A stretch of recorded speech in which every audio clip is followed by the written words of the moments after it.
We live, guys, and I do want to start this with a very interesting conversation that we were talking about right when we started and we got on right before we went live, rather. And it's this: there is no question. I want the audience to hear this right away. This is the first thing I'm going to say today as they come on. There is no question that if we had a jug machine, I'm not talking about running routes. I'm talking about a jug machine just catching the ball. I'll catch both of them. Can I ask you a question, Reed? Go ahead, Smoke. You go first. Yeah, like you're woofing a lot. I'm not in front of you right now. There's not a jug machine. We haven't turned it all the way up. You're just saying it because it feels good. Have you ever been on a jug machine? And if you have, okay, tell me what was your training on there and how did you have this set up? How many did you catch straight up, to the side, behind your back, with a pole in front of you? We ain't talking about behind your back and all of that. I'm talking about just boom, it's coming straight. How far away are you? How far away are you? How far do I gotta be? What's the? You tell me. You tell me. Since you're the expert, go ahead. Yeah, 10 yards. Yeah, keep going.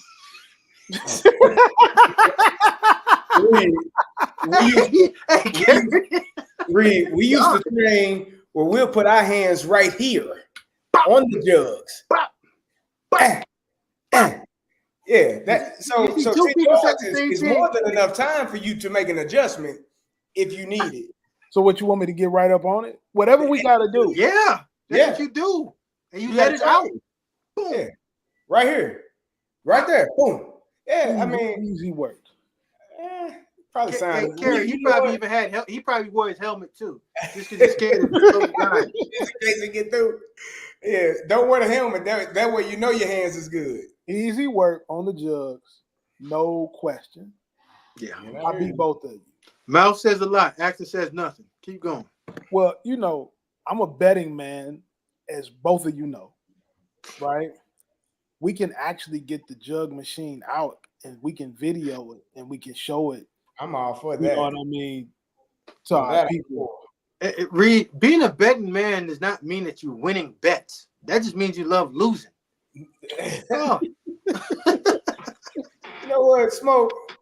Every time I talk to you, I learn something. I learn a little bit. Like you're a highly intelligent man. You wise beyond your years, brother. I try to be, man. Every time I hang around with Carl, I just, that wise part goes down. Jug machine, and we'll talk about what the bet can be off the air. You know what I mean? You have not won a bet against Smoke yet, so I'm okay losing one. I don't want a few against Carey. Oh well, but I've been betting him longer. If you ain't coming in first place, you ain't coming into place. One thing of betting is just like football. Though winning is hard. Week to week. Carey, I'm gonna give you. We're gonna start with you, with your alma mater, because you were talking heavy all last week. Illinois against Michigan, and they didn't just beat them. Hey man, they beat them up. And I talked to Coach Belima Saturday night because I just wanted to tell him how much I love the leather helmet look, throwback. Man, beautiful. Get me one. Beautiful. Get me one. But you got to you got to be a football purist to really understand what that means, man. The Red Grange uniforms, the 100-year anniversary at the University of Illinois, the helmet looking like a leather helmet. Like if you're not a foot, like if that the jersey with the match though, the jersey with the pants, it don't give you chills. And then to go out and punch Michigan in their mouths, like I said, if the Illinois Fighting Illini can stop the run, you make Michigan one-dimensional, life is good. Right. There would be no problems. I know we had somebody on here last week saying Michigan going to run for 400 yards. They're going to have to. And they didn't. And Illinois took it to them from start to finish. They were better in all phases of the game. Offense, defense, special teams. They just were the better team. Michigan is having some issues at quarterback. Not our problem. They got to figure out what they're going to do at quarterback. They are unable to pass the ball in the manner in which they need to be successful right now at this level. And Illinois took advantage of it. We're going to run a lot of man. We're going to get after the quarterback. And we did. If you make it second and long, third and long, good luck. And that's the recipe to beat Michigan right now. And Illinois did it. They went after them boys from start to finish. And it was a beautiful win, man. It was a special moment. I was unable to be there, but I had so many of my former teammates, so many guys that I've watched play over the years before, after me. And I know they had a fantastic time. And to beat that Michigan team in the manner in which we did, I thought it was special, man. Hey, Carey, I'm going to tell you like this. That's not – if Michigan does not correct their personnel in the next 2 to 3 recruiting cycles, yeah, you guys are going to punch them in their mouth religiously. Because we all understand the importance of running the football. That's controlling the game and controlling the clock. But in order to win big games, you have to have explosives. Explosives are the ones that change the entire momentum of the game, because it's tough to go 12, 15 play drives without having a backwards penalty, a holding call, because we understand holding happens on every single play. It's only a matter of time on when they call them. And you can still create explosives through the running game, but I don't think they have the running backs that are that dynamic in order to do that. Well, Smoke, I think Mullins is dynamic. I think Edwards is dynamic, but I think I think so. I think they are good running backs. I think when they're good. I think they can make things happen. The good footwork. I don't know about the vision with Edwards, but I know they have really good speed, Edwards specifically. But when you're one-dimensional, if I know you a one-trick pony, if I know that's who you are, I can line up and feel comfortable playing man behind me, 8 in the box, and saying, beat me with the pass if you can. The kid Loveland is a damn good tight end / receiver. I think he's going to be really good. He is a pro. And so they did a good job of finding different ways to get him the ball in space. That helped. But for me, if you are Michigan and you are one-dimensional, good luck. It's gonna be a tough time in this Big Ten when you only have one thing you can do and do well. Here's what I say by being dynamic. I remember Anthony Lynn his office was across from my office, and I always used to run in there and we used to game plan. And I remember one particular week he was game planning for the Jacksonville Jaguars. Mm-hmm. And he had all the guys blocked up. You know how we go in there and that block here. And then there was a defender that he just circled. I said, hey, Lynn, who's going to block that? The unblocked guy, who got him? He looked and said, Shady got him. Yeah. And that's why when I say when you have a dynamic playmaker at the running back position, you don't have to block all of them. Right. You can leave 1 or even 2 unblocked, and I got them. Yeah. That's your job. As a running back, that's your job. You got one guy to beat. Right. And I don't believe that these 2 guys are good players. I don't think they're dynamic enough to contribute and have enough explosive plays that come out of the running game in order to combat their ineffectiveness as a passing offense. And that has to do with the way they recruited the quarterback position, the way they recruited the tight receiver position, and even the running back position. You see what I'm saying? So I just think unless you change the way that you've been doing that, I don't see that changing in the next 2 to 3 years, because you can say what you want about J.J. McCarthy. He's an NFL first-round, top 10 quarterback. Roman Wilson is a second-round, healthy starting receiver in the NFL. Mm-hmm. To me, when you have NFL players on the outside, the running back is good. Offensive line is always offensive line in Michigan. But every Michigan team that's won national championships or been in that conversation, the quarterback position has always been good, and the receiver position is always good. They just never sat out there and aired it out. But when it was time to have those explosives, JJ and Roman and all those guys in the past, they've done that. Carey, you know that it's hard to get Smoke to say a player is great. Like he's probably the hardest evaluator. Every weekend while games are going on, he's texting me and calling me, telling me that some player that's supposed to be really good isn't what everybody thinks he is, from an explosive standpoint. I won't name the kid's name, Listen, Carl, listen, we live, okay? Cut it out. You're going to say the name that you want to bring to me is Ryan Williams. Is that it? Yeah. You don't think he's good? Yeah, then say that. You don't think he's good? No, I do think he's good. Okay. But the word that everyone uses is special or elite. Listen to me. What makes him not special or elite? Well, I believe that what is a special trait? To me, when you say generational, that means if you throw the ball at me 20 times, I'm catching at least 15 of them. And I'm giving you 200 yards, 3 touchdowns. That's elite play. A good player, and he's a good player. But I don't see explosive speed, like watching a generational Tyreek Hill speed. I don't see big, fast Julio Jones. I don't see crafty route running, elusiveness. He's just a good player right now. And I think that even the way that they came out and targeted him 20 times, they're not giving him an opportunity to grow and develop as a good football player. They're just throwing so much on his plate right now, and it's too much. So if you're listen, I think go ahead.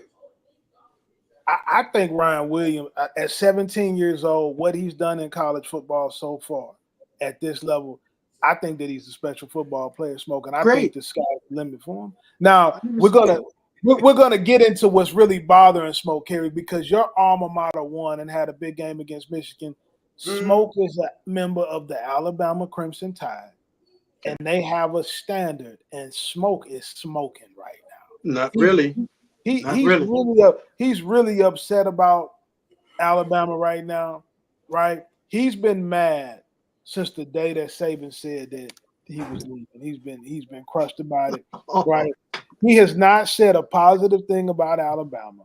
That's a lie. From the day, right, that it was announced that Saban was leaving. Every coach they bought, he wouldn't have been happy no matter who the coach was. He called me. Reed called me panicking. Like, what am I gonna do? I said, hey man, it's college football, man. It's cyclical. It'll come back around for you guys. He's the only man that I know that didn't play at Bama but shed real tears like he played it. Hey, Carey, stop. It's okay. Stop that. Carey, here's the crazy thing, Carey. What Carl has not done is tell you the exact truth, because everything that he just said is a complete lie. Okay. He knows 1,000%. I'm a Bama alum. Win, lose, or draw, I'm going to call it like it is. I don't think that – I never said whoever that goes in is not going to be a good coach. I just said it's going to be one of the hardest fits, because Nick Saban did not leave a national championship team. He didn't. That's not a national championship team. He left a solid team that was on the decline for somebody to come in. And if you aren't one of those 2 to 3 coaches that are program builders, igniters, that can come into a tough place that's had the best 17-year run, that's an impossible job to do. So like I told Reed, I think this is a 10-win or 9-win team from the giddy up, because the hardest thing to do is get a bunch of guys that's had a 17-year run from what they've coming into, or a guy's been there for 3 years or 4 years, to now trust what you have to say. Because the second that it does not go the way that they think it's supposed to go, and it's not true leadership, you're going to have a mutiny. Go ahead.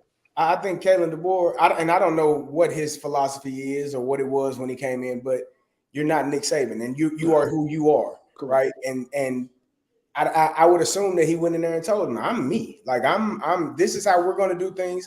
I know you've done things differently in the past, but these are the expectations. And the expectation at Bama, no matter who's the head coach, is to win championships at this point. Like, it's to be in the SEC championship game. It's to be in the top 5, not the top 10, not the top 25.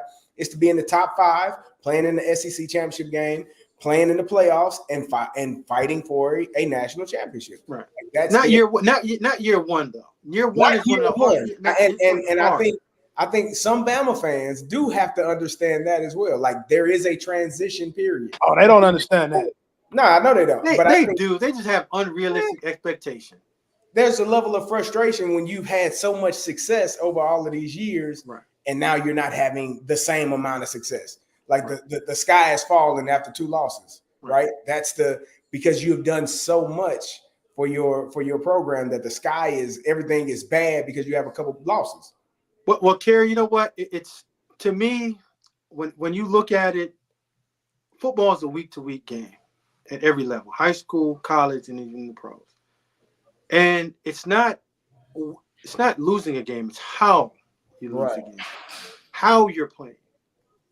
The way that they're playing right now, yeah, you can look at this program in 2 years and you look around, they only have 7 wins because it's so sloppy and the discipline factor has been removed. And I say this lightly, but it's serious for me. I was at the Vanderbilt game and I saw what Malachi Moore did. And I said, Carl and I spoke about it, and I said, that's not a one-time thing. You're going to see this happen again because the young guy didn't get reprimanded for his actions. He got consoled and he was allowed to explain what happened. So now you come back and you're playing against Tennessee in a critical game, critical down. The receiver gets pushed and he punches the guy in the face and gets a 15-yard penalty on a critical down with 1 minute, and I think it was like 48 seconds left on the clock. Now you're not even giving yourself an opportunity now on, I think it was like 4th and 7 to pick up the first down. You got to go 4th and 22. To me, if you've bought in and you have discipline and understanding situational football, I don't care unless that guy spits in your face, right? That's something that you just say, you know what, I got to handle this. You don't do that. To cost your team an opportunity, Carl. I know what you're going to say. I'm a disciplined guy, bro. And to me, when you win because you're disciplined. That's the first thing that you have to do. You cannot play the game of football going backwards. Even DBs at some point got to flip and run. I'm just telling you that.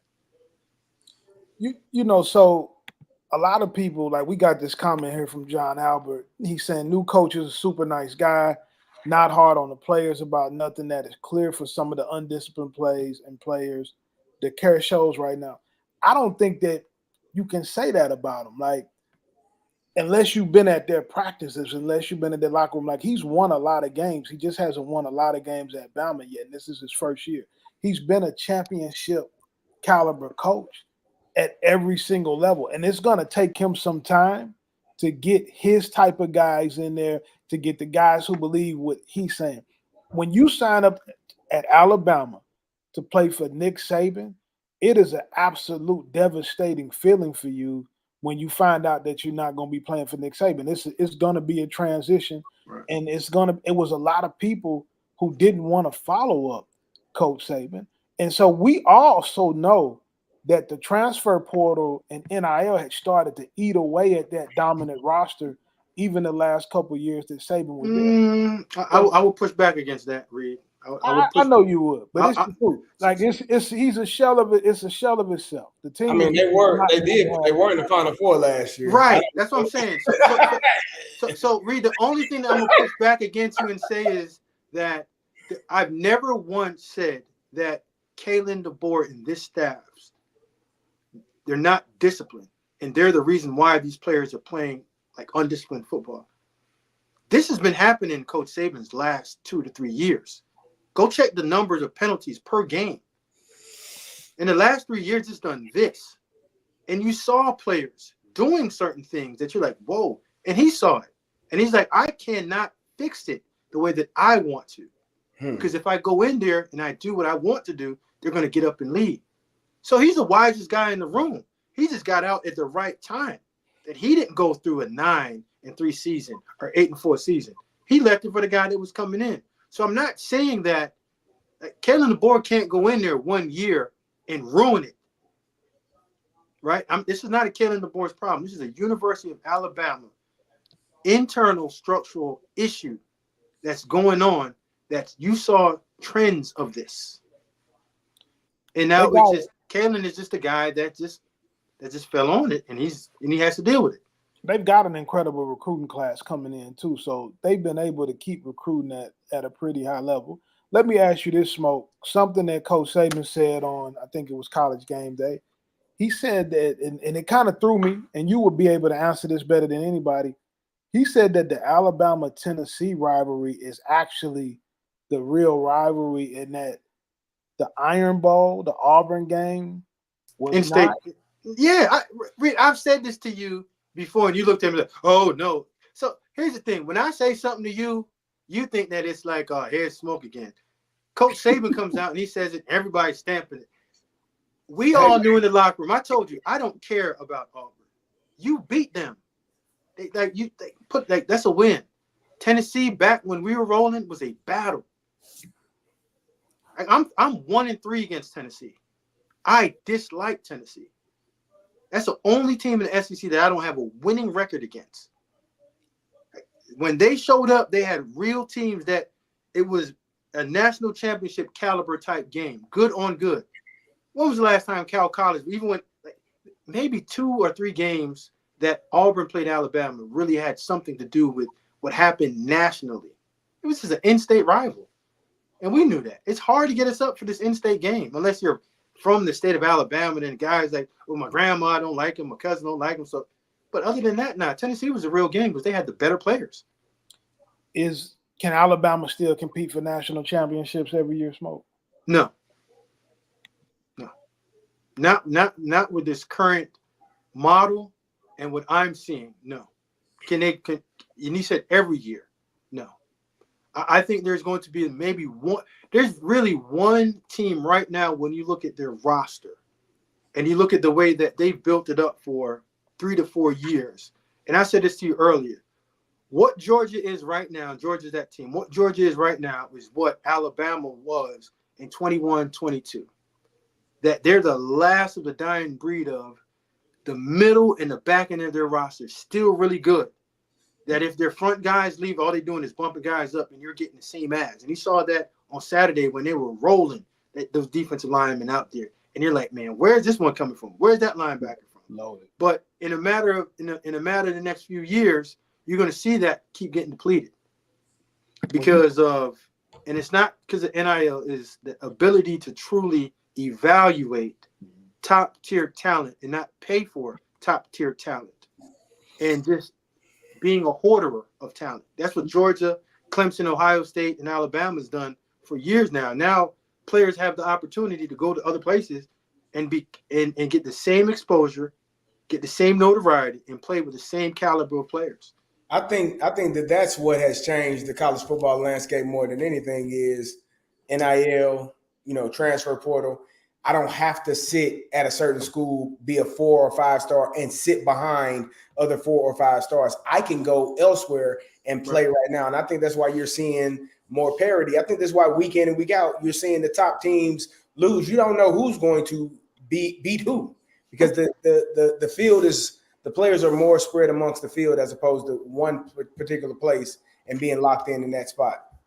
And Reed, and like I told you, I dropped a comment on you yesterday. The reason why I don't see this back-to-back monster dominant dynasty programs anymore because there's a lot of lions out there, not enough lion tamers. People are scared to tame these lions, and you have to be able to go in there and control and get the young lions to get them in the right direction. And what I know, Smoke, the best players want to be coached. There you go. They want to be told how to play. Travis Hunter is a perfect example. Like he's one of the best players in the country. If Coach Prime says something, I guarantee you he's listening. He wants to be coached. Like and the crazy thing, I coached high school for 6 years. I would always tell parents, kids, the best players I had wasn't the best players because they were just the best players. They were the best players because they were talented, but they listened. Like there's a level of listening and doing what you're told to do or what's asked of you as opposed to always having to buck against the system. Like or have the answers. Like the best players want to be coached hard. They want to be taught how to play the game the right way, what to do, what not to do, and how to be a better version of themselves. It's the ones that aren't as good, that might think that they're much better than they are, that always got a rebuttal. They always got an answer. They always got an excuse. They always got a reason instead of just saying, yes, sir, I got you, coach. I do it. Right. I told my daughter today, I said, listen, the reason why I learned so much, because I went into conversation believing that I knew less, with the understanding that I wanted to learn more. So if you go in with that attitude, you'll always come out on top. But most of these young guys, they already know. I'm going to be in the league in 3 years. And I'm like, how? Do you even know what that looks like? Do you know what the work looks like to even have to put yourself in the conversation to be one of the 200 and whatever gets drafted every single year in the NFL draft, and to go in and go take Carey's job at fullback? Like, Carey got to take your kids, wife, cousins, and everything. Like, dude, you ain't coming in here. Take my job. Yeah. Like, you got to come in here and take my job. This is not, I'm good and coach don't like me, I can't play. You have to physically go out here and impose your will against me every single day to take my job. It ain't happening. Well, Smoke, I'm gonna tell you what. You bought what you told your daughter up earlier today. If you don't let your kids start playing that PS5, they're gonna try to impose their will on you at some point. Nah, they gotta read books, bro. Read books, learn math and all that stuff, man. Bro, listen, until you are 100% across the board in each class, and a teacher tells me that, or I can see it, then we can talk about video games. But other than that, there's time to catch footballs, understand how to physically move, go out there and run in the yard. I got a nice backyard back there. They can run hills all day. And I got a bunch of books. Books never go empty. Nope. I got weights, books, and whatever. Them video games now, we good on that. You brought up something about Georgia being deep in the trenches, and we got to give a shout out to Georgia D-line coach Trey Scott. I got a chance to really get close to Trey when I was a high school coach, and I had a few D linemen. He came in and recruited. A Pete Jenkins disciple come from that Pete. And for guys that don't know, like Pete Jenkins is the godfather of defensive line play. When you think about the majority of the top SEC programs and NFL programs are using Pete Jenkins' system of development in terms of developing defensive linemen. And Trey Scott is, I would say, is one of the best students that comes from that tree and what they've been able to do at Georgia. Let's transition into Smoke. What did you think the difference was in the Texas Georgia game? Because Texas went in as a heavy favorite, and obviously Georgia came out on top. Well, Reed, I texted Glenn Schumann this morning, congratulated him on a new family member. He just had a new baby. But I also said this is one of the best game plans that I've seen on defense in years, bro. You go back and you look at the all-22, and I know you did, because we talked about it earlier. If you gave me a veteran quarterback in the NFL, they would have some issues of figuring out what Georgia was throwing at them. Mm-hmm. From their understanding how to match coverage underneath, how to send timely blitzes. But Georgia's getting healthy on defense. Mm-hmm. Texas' offensive line is not bad, but Georgia's defensive line made them look just okay. And I think Steve Sarkisian is one of the better play callers in the United States. Glenn Schumann had Coach Sark over there looking at that pad, looking up, and he was like, I don't have answers for this. Because they could not run the football. From an offensive line standpoint, the way that Georgia pre-snap shifted, ran fire zones, and the movement that they had up front. If you going inside zone, outside zone power, and guys are moving from 3 techs to 1 techs, from 4 eyes to 5s, if they're going from a 40 front to a 30 back to a 40, and it's right before pre-snap, it changes everything about your technique and your assignment. And for an offensive lineman, not only to be able to physically block it, but to be able to mentally process, because if you're going zone right and you got a 1 technique in a 40, but then he shifts to an underfront and goes to 3, it completely changes your launch point and what your responsibility is. So you also, in addition to the quarterback having to get you into the right situation from a passing standpoint, you really throw the offensive line's thought process out too, when you can shift your defensive line around the way that Georgia was doing. So what I'll say to that is, number one, you got to play with your eyes. You have to play with your eyes. Your eyes have to be you have to be able to know what's going to happen, anticipate what is happening, and be able to do all of that on the run. And the ones that can usually play for a long time at the next level. Right. Number two, if I know that as an offensive coordinator that that's what they're doing, I'm probably going to get out of the huddle a little bit earlier. I'm probably going to get to the line and allow them to get set and then shift. And then I can make my new mic point. I can tell my offensive line where we need to go. I know at this point they have shifted into what we want, and I can make a play call and I can change things at the line of scrimmage. But if I'm getting out of the huddle with 10 seconds and they're shifting with 3 seconds and now we got to snap the ball, I'm in trouble. And I think when there was a picture of both Archman and then Quinn Ewers on the bench looking disheveled, like they was like it was a moment where they looked like there were too many people on defense on the field at one time. Like Carey. they have to be playing with 12 or 13. This is unfair. I don't know what I'm seeing. And I've seen that look in quarterbacks' eyes. Man, they got more people, Coach. I don't know how they do it, but they got more people than they supposed to have. And I'm gonna tell you like this, Carey. If they would have got out, if they would have went no huddle, and they would have had the full play clock to deal with, and they would have saw the shit, knew exactly who they were going to block on certain run plays. Mm-hmm. I'm flat out telling you that Georgia is getting healthy, and their Jimmies are better than their Joes, and they physically imposed their will last Saturday in the run game. When they got to the pass game, Carey, there weren't a lot of guys that was open. Right. And the way that they were getting after the quarterback, they never got in the rhythm. And there's certain shot plays that Coach called and he designed. Yeah, those designs weren't open. Mm-hmm. And they had their dudes on your dudes. And at some point, you and I both know it. When you go into a game and it's an NFL caliber game with NFL caliber players, it comes down to the quarterback play and the trench play. Yeah. If your trench and your quarterback plays better, yeah, we have an opportunity to win. Texas's trench got whooped, and their quarterback, like you just said, they thought they didn't have to put on Carl Reed's glasses. Try to see something.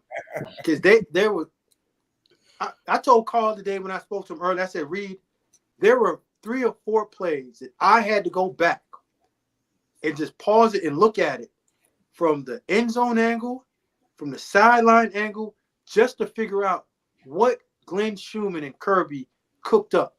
Mm-hmm. Like they had a fire zone where they brought the corner, took the linebacker, brought him out to the number 1 receiver to the boundary, and played 2 deep over that and rolled up the field side. And as a quarterback, you said, okay, here goes my hot. Whoa, hot's gone. Corner's coming off. You're not setting your protections that corner because he was pressed all day. But here's the thing. Go ahead. As a running back, I know the corner to the boundary is an alert. Right. I know that. Anytime I got pass protection, I got the linebacker and we call number 4. Anybody blitzing, and my antennas should be up. I know we're in the boundary. I know this corner is pressed. Is the safety cheating over? Maybe not. But if he's lined up in press position, I have to be alert in the boundary that this man could be blitzing. Correct. And I can't be surprised. So whether I'm in scat protection as a quarterback, I know I got to get the ball out, or if I know I'm blocking as a running back, we should, unless they're bringing more than we have. Right. Unless they bring in 7 and we got 6, then that's problematic. But if we got 6 and they got 6, it should be picked up. So, Carey, I want you to school people on this because you and I have talked about protections a lot. You know, we obviously coach together, we play together. So if that back who has the boundary, who should be looking for that cat blitz, that always.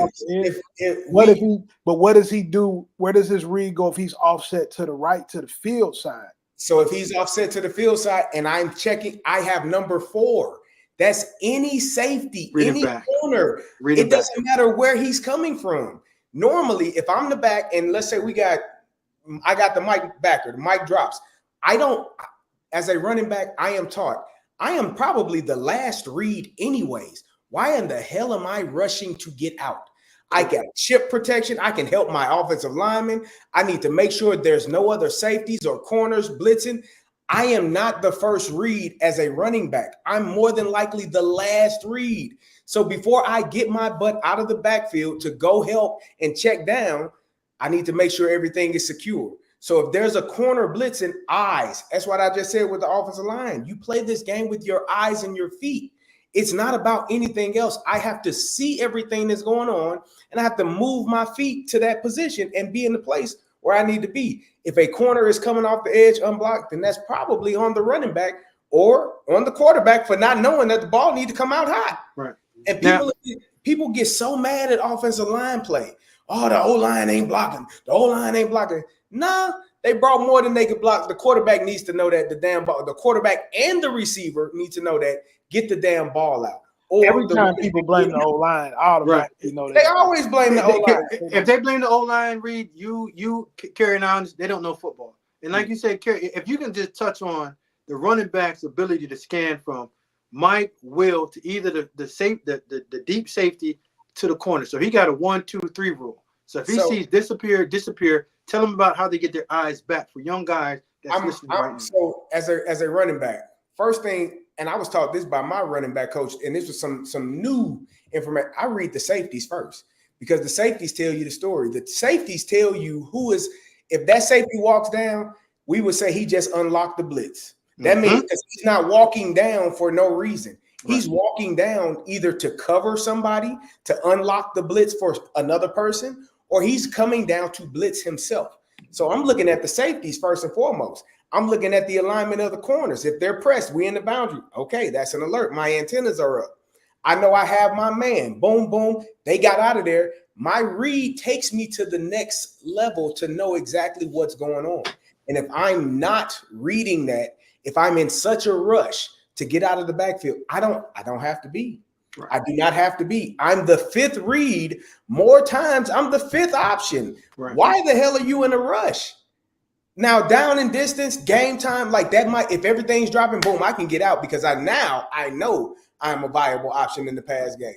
I know it's 3rd and 10. They dropping. Let me get out 5 yards. Go get another 5 yards after I catch this check down. But you have to know down and distance. You have to know what the defensive front is, what the looks are, where they're coming from. Do I have an offensive lineman that has been getting his butt whooped by this defensive end? If it's something hanging off, I'm going to chip him back onto my offensive lineman, make his life easier.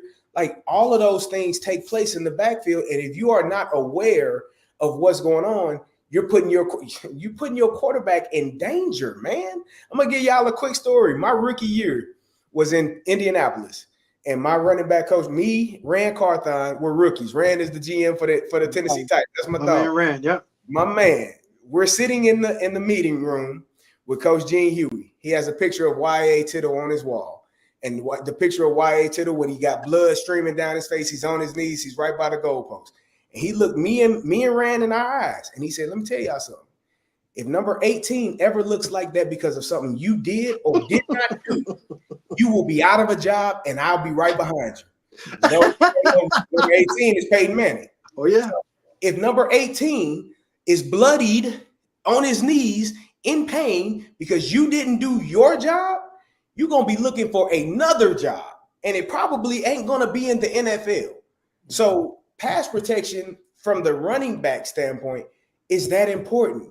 You're the 6th man in most pass protections, unless you are free releasing and you got to get your eyes, and you still have to know what the blitz looks like, because if 2 come, I got to get my eyes around right now. Right. I have to be aware of those things in the pass game. And if I'm not, I'm putting my quarterback in danger. I'm putting our team in danger. And pass protection is nothing but a willingness to do it. Right. It ain't. Do I mentally want to do it? Physically want to do it? If I don't, I ain't gonna be good at it. It's want to. And Carey, you've played long enough in the league to know that veteran quarterback. Go and tell your running back coach, I don't want him in the game. Don't put him. Want him. I've seen it, Reed. I don't want him in the game, and you're not on the team. Get him out of there. Get him out of there. Trust him. I don't trust him. It's the difference between playing and not playing. On my backside, no thank you. No sir. Because you would play a guy who can block better, who can protect the quarterback, and another guy can be a better runner. But if he can't protect the quarterback, then he's gonna get less reps. He's not gonna play. See, Reed. Everyone believes that a running back is like, I got to run the ball. That's one phase of what you have to do. Mm-hmm. And then that's why I don't give a lot of props to everybody. Say I crush Adrian Peterson when we talk about great running backs, and I do, just because. Hear me out, Reed. You have to be able to be a 3-down player. Yeah. If I'm taking you out on 3rd down, like, you're no good to me, because 3rd down is money down. Mm-hmm. And forget, can you catch? Everyone's like, well, can he catch? No. Do you have enough football intelligence to scan across the field to pick up the free hitter to make sure that I hit him square in his face to make sure that quarterback don't get touched? Or am I willing even on certain play action plays. Abort the play action right now. Hey. Go get the guy. Abort. And a lot of people don't understand it. Well, I had to go for my play. No, there's no play. If he on his back, I don't give a damn. Listen, that linebacker or safety don't give a damn about that play fake, man. No, abort. I could be going right, and I see that corner blitzing off the edge, and I know I got the number 4. I got to go there. The play action matters no more. I'm not going around the quarterback. I'm taking the quickest path to my guy to go block him, because there's no the play fake doesn't matter anymore. And I watch football, man. I watch offensive line and running backs and pass. I get nauseated sometimes because I'm like, you don't know who you're blocking. You don't know who the mic point is. You don't know who you're supposed to be going to. And then B, you're not doing the job effectively because either you don't want to, or you don't know what to do. And it drives me crazy every time. And Carey, the crazy thing is you see all these trainers, and again, I give props to guys that are out there trying to hustle and get guys how to play the game. I see footwork drill. I see balance and body control drills. But I don't ever see anyone teaching pass pro how to ID. And like you just said, the first thing, I'm going to ID the safety. Now, what Georgia did again, they kept those safeties true all the way. You didn't know if they were too high, playing cover 2 or cover 4. They didn't give you an indicator, Carey, in terms of, when corners are coming, we're all tied on the string. You see the corner shuffling in, he's looking at you too. And for what you're doing, you're looking for eyes. Oh, come on. And you're just sitting there. I see you looking. Yeah. If you're pressing the guy, I have never pressed and looked at Carey. I knew Carey's going to block. You look at the daggone receiver's feet and you say, I can't get beat. But if I'm blitzing, you see my eyes start looking in and I see Carey look at me and I'm like, yeah, check. Safety, you can go on this because corners don't want to go in and get served up. No. Not when the back know he coming. Not when he know the back know he coming. Nah. Once they find out Mouse in the house and you look like, oh, you coming? You're like, no. I look forward to corners and safeties blitzing, please. I've been blocking these 6'3", 6'4" middle linebackers and outside line. I don't want. Come on. Yeah, you've been kicking that DN out on power. Yeah. Them eyes read, them eyes tell you all the time. I used to tell my corners every time when they blitzing, don't look at the guy that's going to block you. Just understand in this scheme right now, it's either going to be the running back. Very rarely they're going to put a tackle on you. So it's a running back. Don't look at him because y'all know what y'all do, Carey. Y'all sit there and do this and scan. As soon as you find a guy that lock eyes, you be like, appreciate you. Yeah. Hey, some we talked about earlier today, Smoke. Yep. That people not paying attention to. Nobody's talking about it. Quietly, Dabo Swinney has Clemson in position. They quiet. They're not making a lot of noise. He's been criticized by all the media, not going into the transfer portal. He's staying true to his high school recruiting. He's staying true to the roster that he built, the guys that are on the roster. And other than losing to Georgia, which we just seen, we know what Georgia's about. Mm-hmm. They've been quietly winning game after game after game. And they seem like they might be on a collision course with Miami in the ACC championship game. Could we see a situation where they could give Miami a problem in that game? Absolutely. And Reed, you know what? If I say that I've said this and I've told you so, everybody's going to say, nah, Smoke, you lying again. But I said this from the beginning of the season. I said everyone wants to crush Coach Swinney about his approach to the portal. The portal doesn't always produce gold. It doesn't always produce riches. But when you understand your team and you understand what your team needs to tick to go on to the next level, I believe that's a better factor in understanding and building of your team. He's built his foundation. He knows exactly what his house sits on. And if there's a rumble, if there's a screw that's out, if there's a cable that's out of place with the electricity, he knows how to fix it. When you have these portal guys come in, you don't know what's going to take them to tick and how they're going to play whenever we get in these critical situations. And I think that's what Coach Swinney's been saying for the longest. Like, I'm okay with my guys because I understand. I don't know these guys that are coming in that want to play and are telling me that they have to play. And when I don't play them just because they're not holding up the standard of what we have here at Clemson, they're going to leave. And they're going to get a hold of a couple of ears in my locker room. And those couple of ears that wanted to hear some of that complaining and have complacency in their play because they're not playing either, instead of now those 3 guys that won't say anything, that one guy now turns 3 into 4. 4 turns into 5. And before you know it, you've lost a core of your team. So again, I say do it the right way and build the way that you know how to build it. And I'm not saying don't go to the portal, but build it the way that you know how to build it. So when something goes wrong, you can engineer and fix it the proper way. And yes, they're going to be on a collision course with Miami. And when they do, and everything's even, I'm taking Coach Sweeney head-to-head coaching against Mario Cristobal. Is that sustainable, Smoke?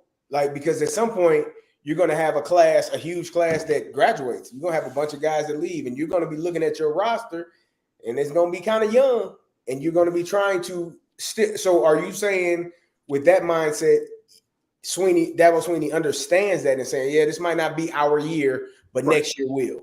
Right. And so he doesn't, if I'm correct in understanding how you're saying it, for him, he doesn't feel like he needs to compete for a national championship every single year.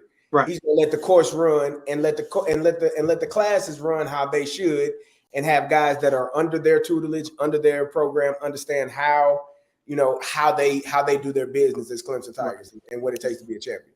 I think when you do it that way, Carey, you have you can sustain winning at a higher rate. Because when you bring in fresh new crop of guys to come in, yeah, you might have that one splash year where you win 10 and you go on that run, a la what Florida State did last year. And not a knock on Florida State, but they did outstanding in terms of attacking the portal and winning that one year. But what happens when you have that crash? Now you set your team back 3 to 4 years because you've lost the culture of your locker room and you don't have a voice in there. When you get a young high school guy that's learning from your 4-year guy that's been there, the 4-year guy is telling him, like, this is what we do. This is this is what pride means. This is what the Tiger means. This is what, when Coach comes down here on a Monday and he says this is the intent for it. And that freshman's going to take that journey along and educate the others that come behind him. But when you lose that one guy that's been told that and he's not there anymore, then who's there to sell what the coach wants? Who's there as a culture setter? You've lost it. So, yeah, you've gained a few wins, and you might get an extra year in your contract, but you've lost your locker room, and you have 0 foundational pieces to add on in the build. Like, to me, it's about building. And I still believe that you can build teams if you properly evaluate, not just recruit, evaluate, build, and recruit your roster to what fits you. Because to me, we all know, we've all played football at all levels, that at some point, adversity is going to come in. You're going to lose a game that you were supposed to win, or you're going to be behind in the game that you're supposed to be blowing the team out. If you have the right cultural guys in there that understand that, hey, man, this is the part of it, then you're going to see guys come together and they find out how to win. But when you have some guys that are coming from A&M, State, Jackson, like you have a bunch of different ears and conversations going on, like, man, I don't even like the way they're doing this. They didn't even get me the ball. And you're like, man, who are you? Yeah. Where'd you come from? Yeah, coach, that's the guy that you're paying $600,000 to that's been saying this about you this entire time. And you don't know that. You wouldn't realize that because you haven't done the character check while they're in the portal because you were so enamored with who's coming in there. Another thing that I told Reed this about, guys that transfer multiple times. Every case is different, right? Right. Some people, it's for the best for them to go to a different place. But some people are transferring because, as you said, adversity is hit. It's too hard. It's too much. And I told Reed this one time we were talking about a young man that had transferred multiple places. And I said, hey, man, you should tell him that if it's too hard at the school because of X, Y, and Z, tell him it's harder to block Aaron Donald on 3rd down when he knows it. Tell him that.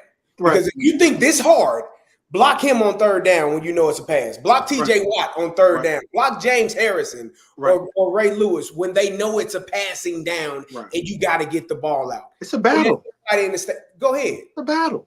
That's hard. Yeah. You're going to face adversity. And if your plan, if what you're telling me is I want to play at the next level, you will face adversity there as well. Don't matter if you're a first round draft pick or an undrafted free agent. You're going to face adversity. And if every time you've faced adversity in your life, you have ran from it and you've gone in a different direction, you're going to do the same thing once you hit adversity at the next level. Correct. Most kids that are transferring shouldn't transfer. Right. There's special cases. 85 to 90% of them, right? Like they haven't, like they're not transfer guys. They should stay exactly where they are. They should just keep working on their game. They should keep developing. They should get their degree. They should get their education, and they should face what their issues are. There are a small percentage of guys that are really in a terrible situation, or they do have a chance to make, a significant financial change, in terms of that. Yeah. Right. And that's a small percentage, Reed. So, Reed, I was talking to a couple of general managers, and we were talking about roster building. You know what my thought process on roster building. I think there's about 2% of guys that are titled, that have the title of general manager that truly can build rosters. Because to me, you have to go into a roster building situation with understanding how to evaluate talent, place talent, develop talent, and understand how to project it right in a few years. Because like what Carey just said, you can't go in and buy the best players. So I asked him, I said, okay, everyone wants to talk about building rosters, and the first thing that the word that I hear that comes out is NIL and transfer portal. I said, what happened before there was the transfer portal and NIL? What would you guys have done? Give me your secret sauce or your recipe or your philosophy on building a team. Give it to me in 10 minutes.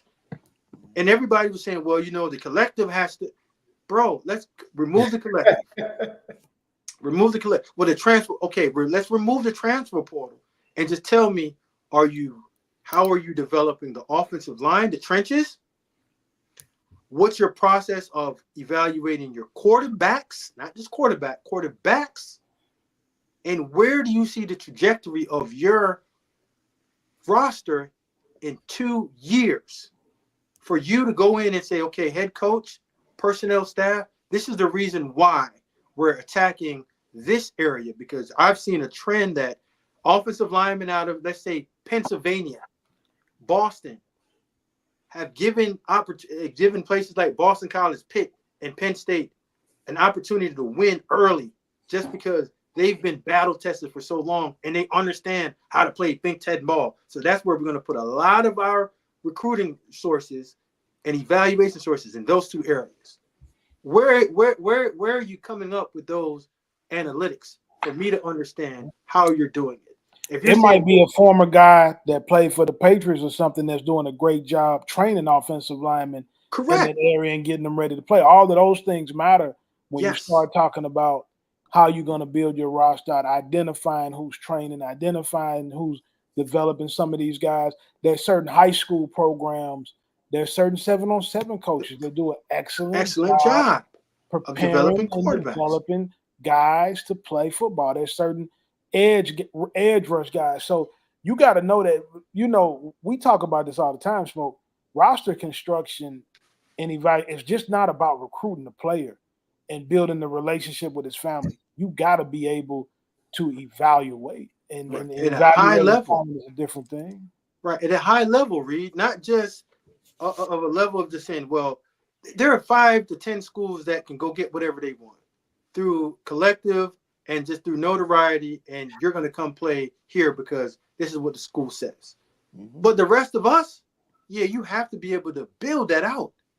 And go ahead, Carey. No, I didn't mean to cut you off. I wanted to ask you something because you've been in that world in terms of personnel and scouting and all of that. Which is more important, the evaluation process or the development process? Wow. Okay. You can't have one, but without the other. I think a lot of people I think people miss on both. Right. The development part for me is it lacks in so many places that it is so frustrating to watch.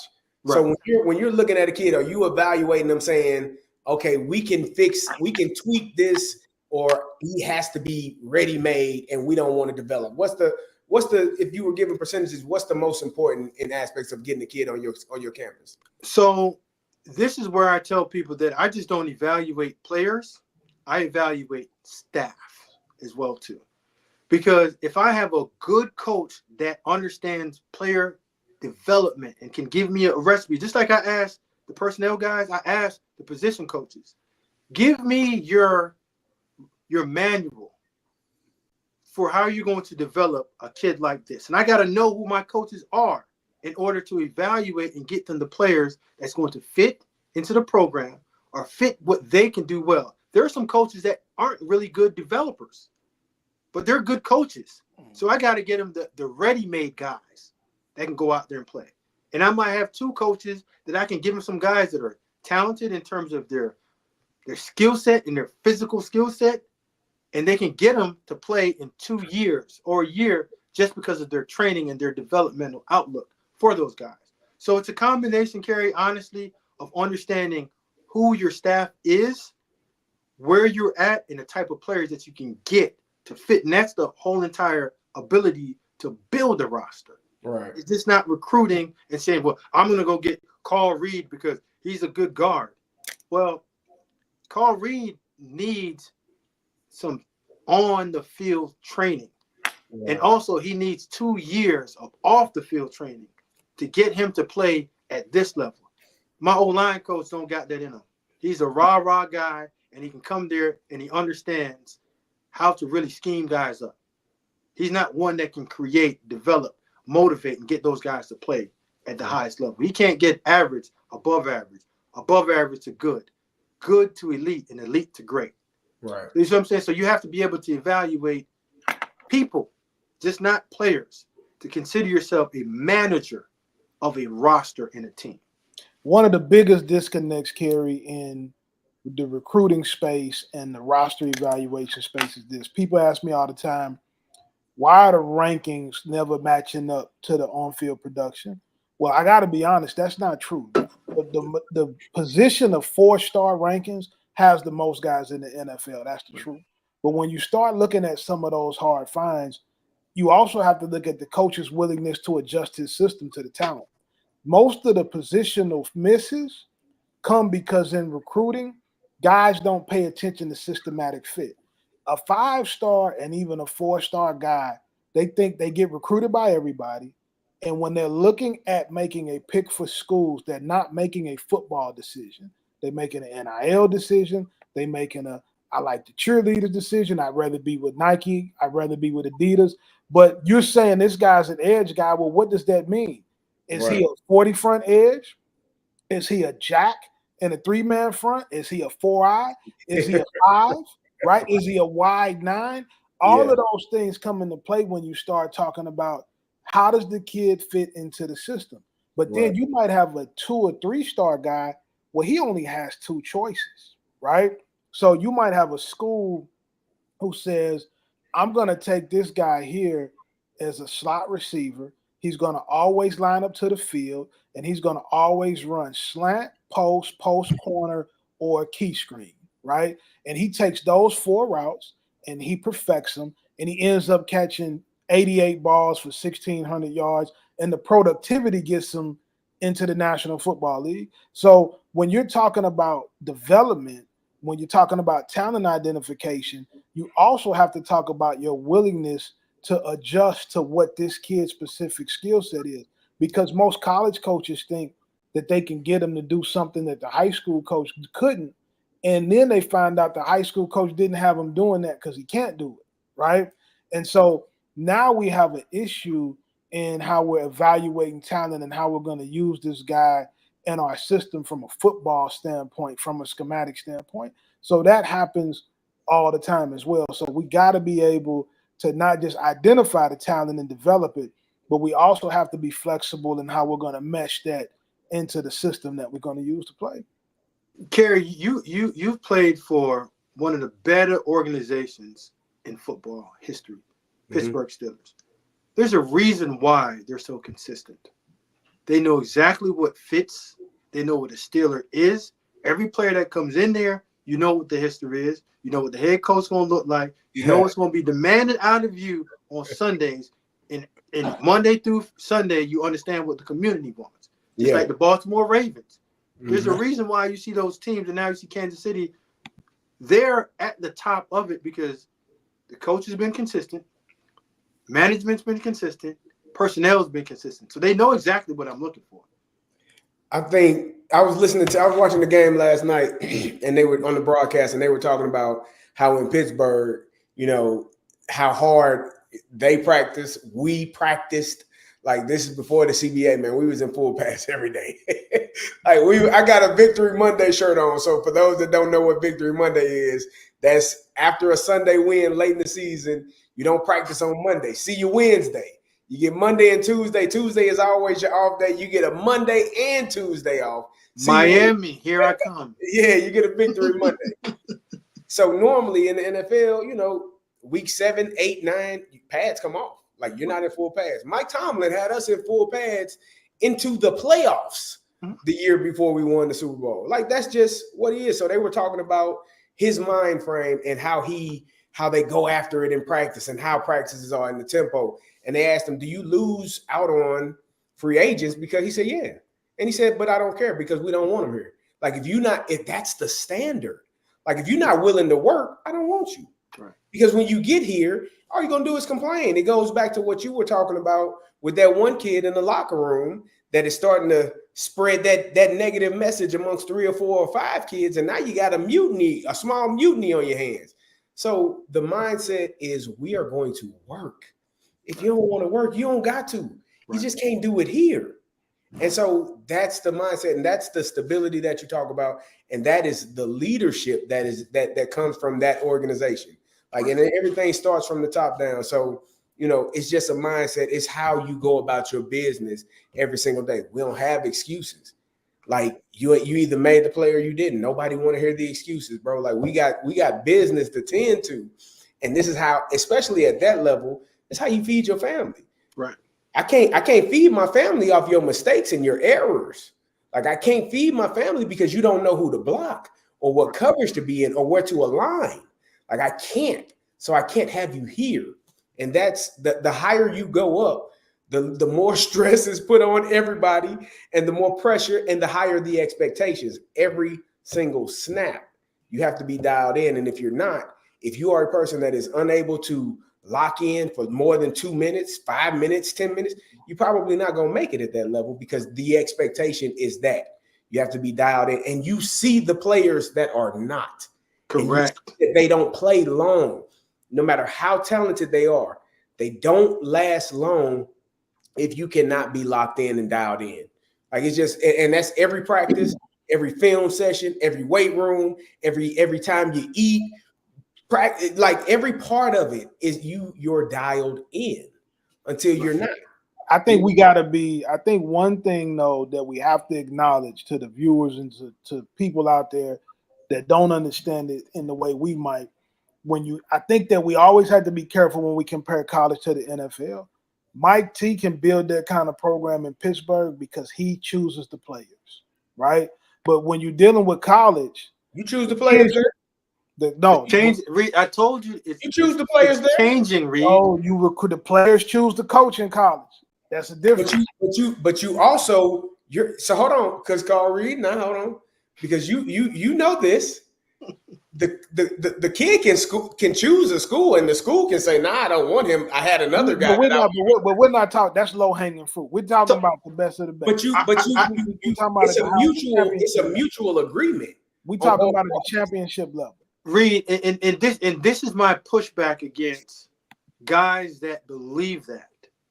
When you are at those roller coaster schools that I think you want to be a part of, yeah, you can get on that roller coaster, right?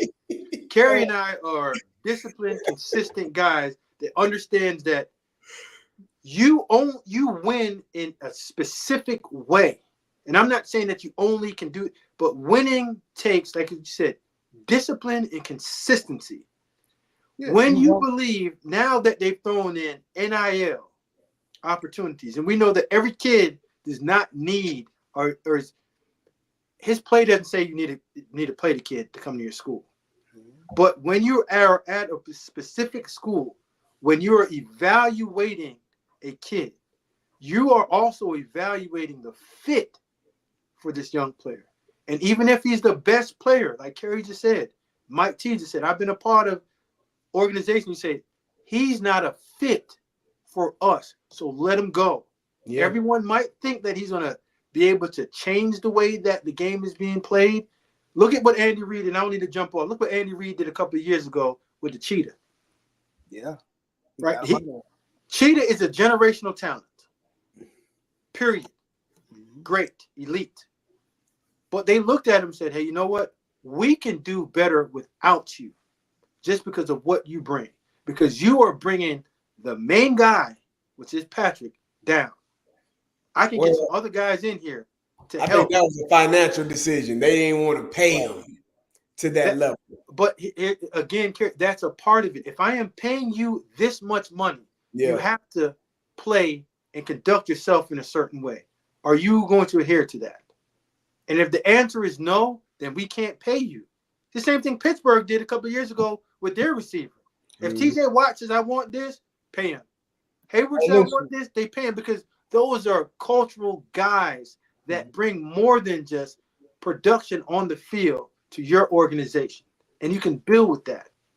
Go ahead. We got a question here from one of our viewers, Coach Terry Bryant. She says, what is usually the disconnect when there is consistency with the staff, but we still don't see winning results from the team? Smoke, I'll let you go first on that one. Well, my question is, how long have you given that staff? Because somebody might say 3 years you need to start winning. But it all depends on where that team was a few years ago. Case in point, you and I spoke about it the other day, C. Reed, with Colorado. Colorado's first year, Coach Time was +3 on the win column. But everybody looked at only 4 wins and saying, oh, he only got 4. The guy's +3. That's one of the hardest things to do, is go into a losing organization or school and you're plus year 1. Year 2, you're +4, and the season's not over yet. So we have to look and see, what does it mean of consistent results? Because there are certain schools that 8 wins is maybe the max that you can get from that school. 6 wins may be the max that you can get. And you have to live with that. And there's other schools that are national championship caliber universities. So we all have to understand what that is and evaluate where you're at every single year and what that school typically can generate. If that makes any sense. Hopefully I answered her question right. Carey, what's your thoughts on that? No, I agree. I think, we often talk about 3 to 5 years for a program to really change and shift and become what the new head coach wants it to be. But normally they don't get 3 to 5 years. And so that cycle starts all over after the 3rd year. Oh, you didn't win. Now we got to go elsewhere. And so you don't really get that turnover. You're not really able to turn that roster over in the manner in which you wanted to run the offense and defense that you do with the players that you need, because it's going to take time. And so, again, I guess the main question is, like you said, Smoke, how many years are you talking? Because it's got to be around that 3 to 5 year range, because most coaches don't get more than that if they not win. And so I would say, just be patient. Yeah.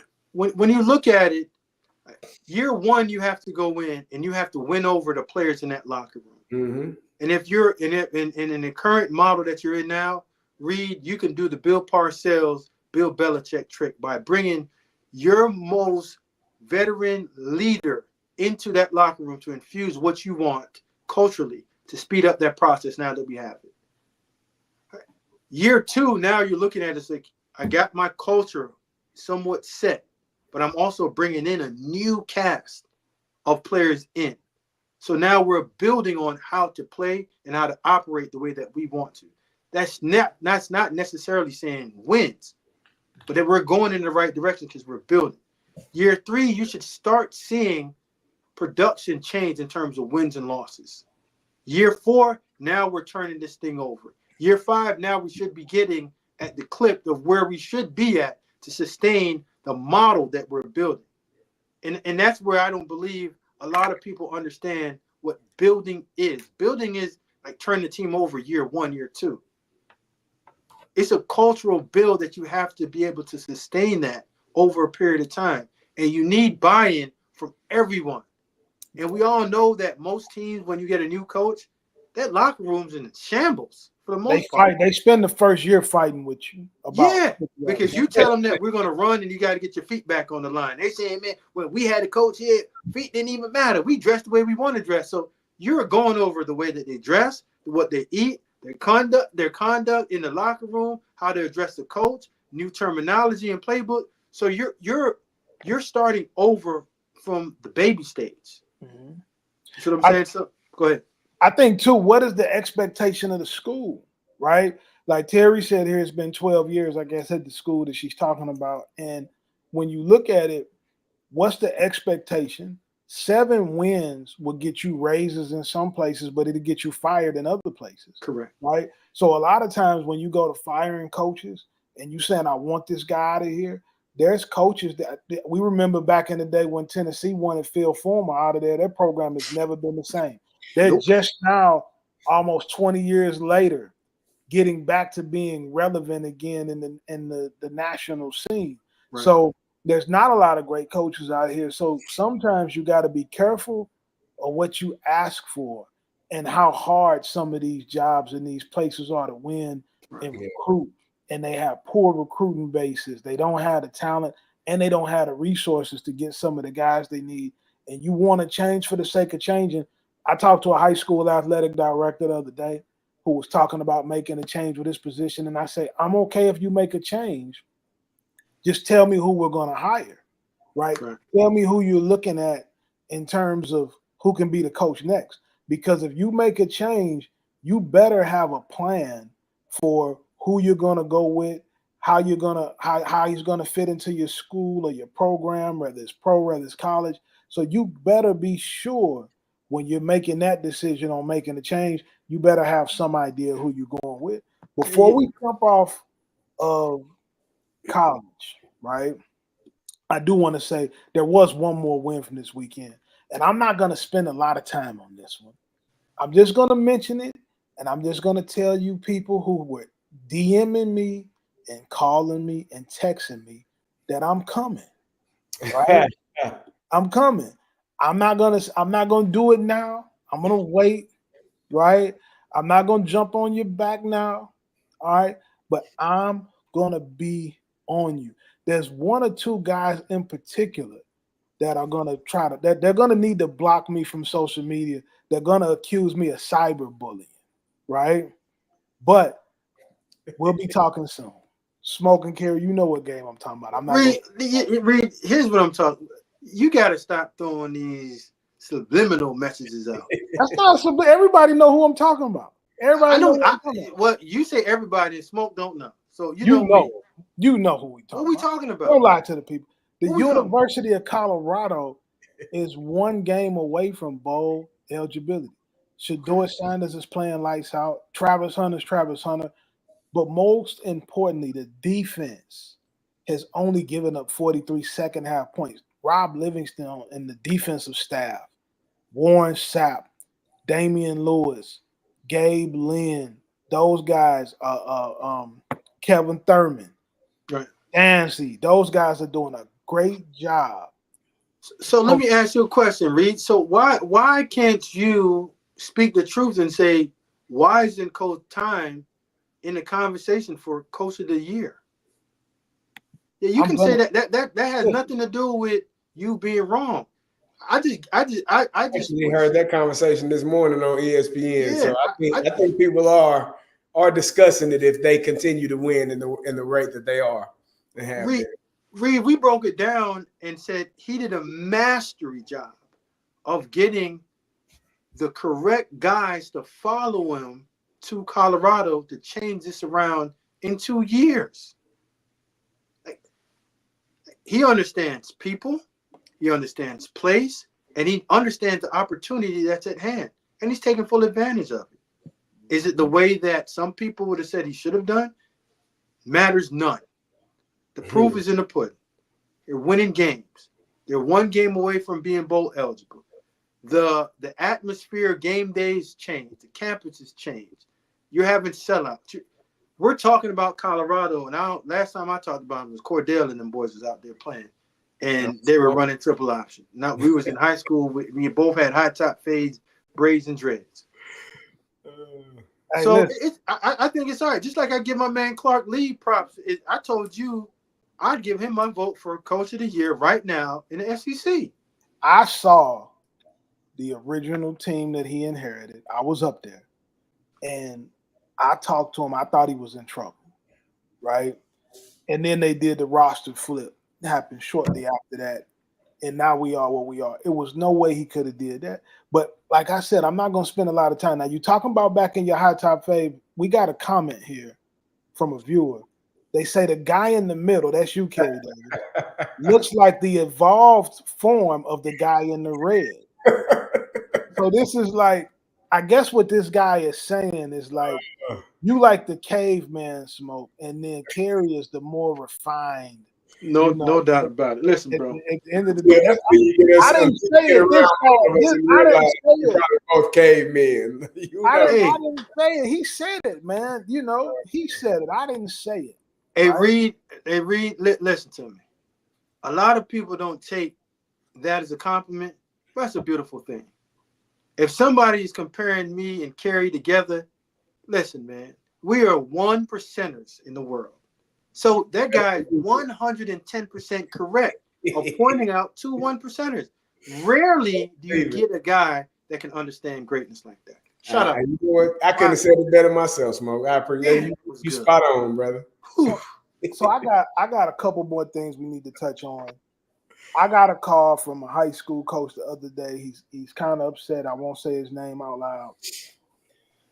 How do you deal? Smoke, now you've been a GM, you worked in the front office. How should a high school coach deal with uncommittable offers for his players?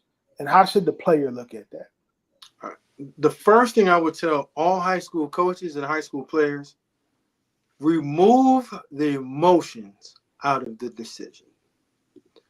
If you don't have a committable offer to a school that you want to go to, it got nothing to do with the school.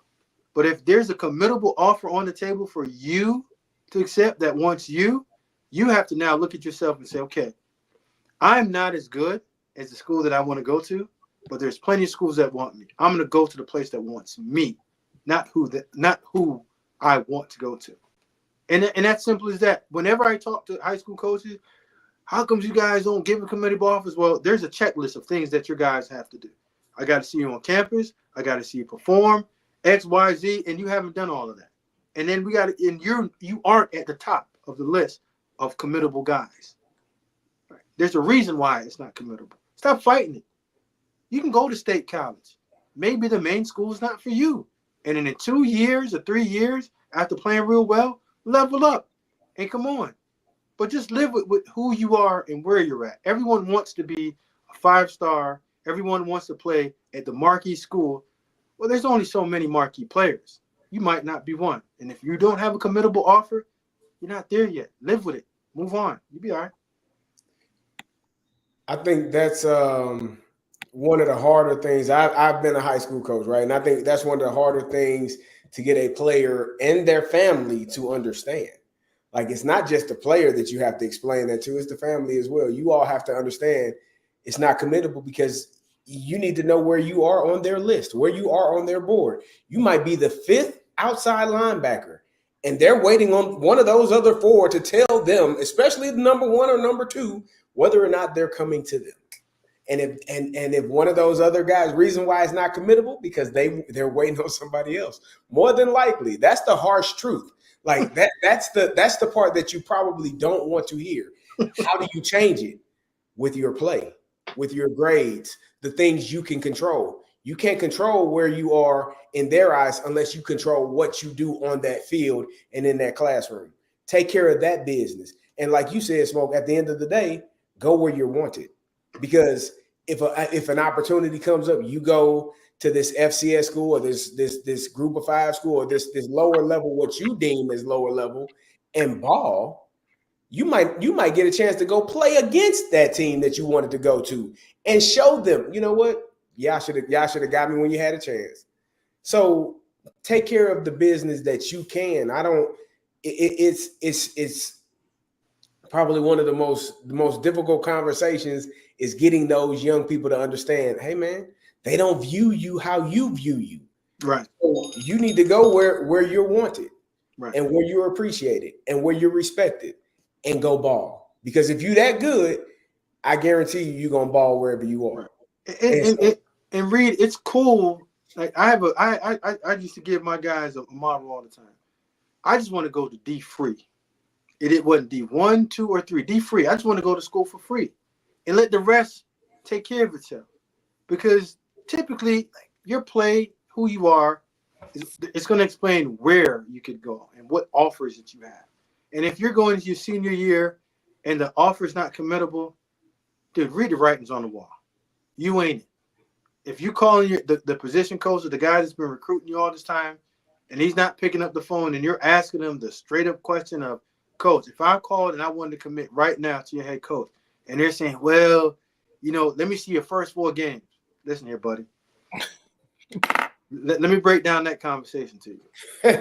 They're waiting for 3 other people, like Carey just said, to commit. And you are on the list for somebody else that wants you to commit. And when you don't commit to that school, I've been in that position. My head coach is beating down my back saying, hey, listen, man, we got 4 outside linebackers that we got in the field. Right now, we only got 2. What are you waiting on? Well, I'm going to say, well, the guy that I want to commit is not coming. Where is he at on the board? I'm the general manager. Where is he at on the board? I'm going to look at him and say, well, coach, he's a 6. And the other guy's a 7. And now you got to get in the conversation and say, what separates number 5, 6, and 7?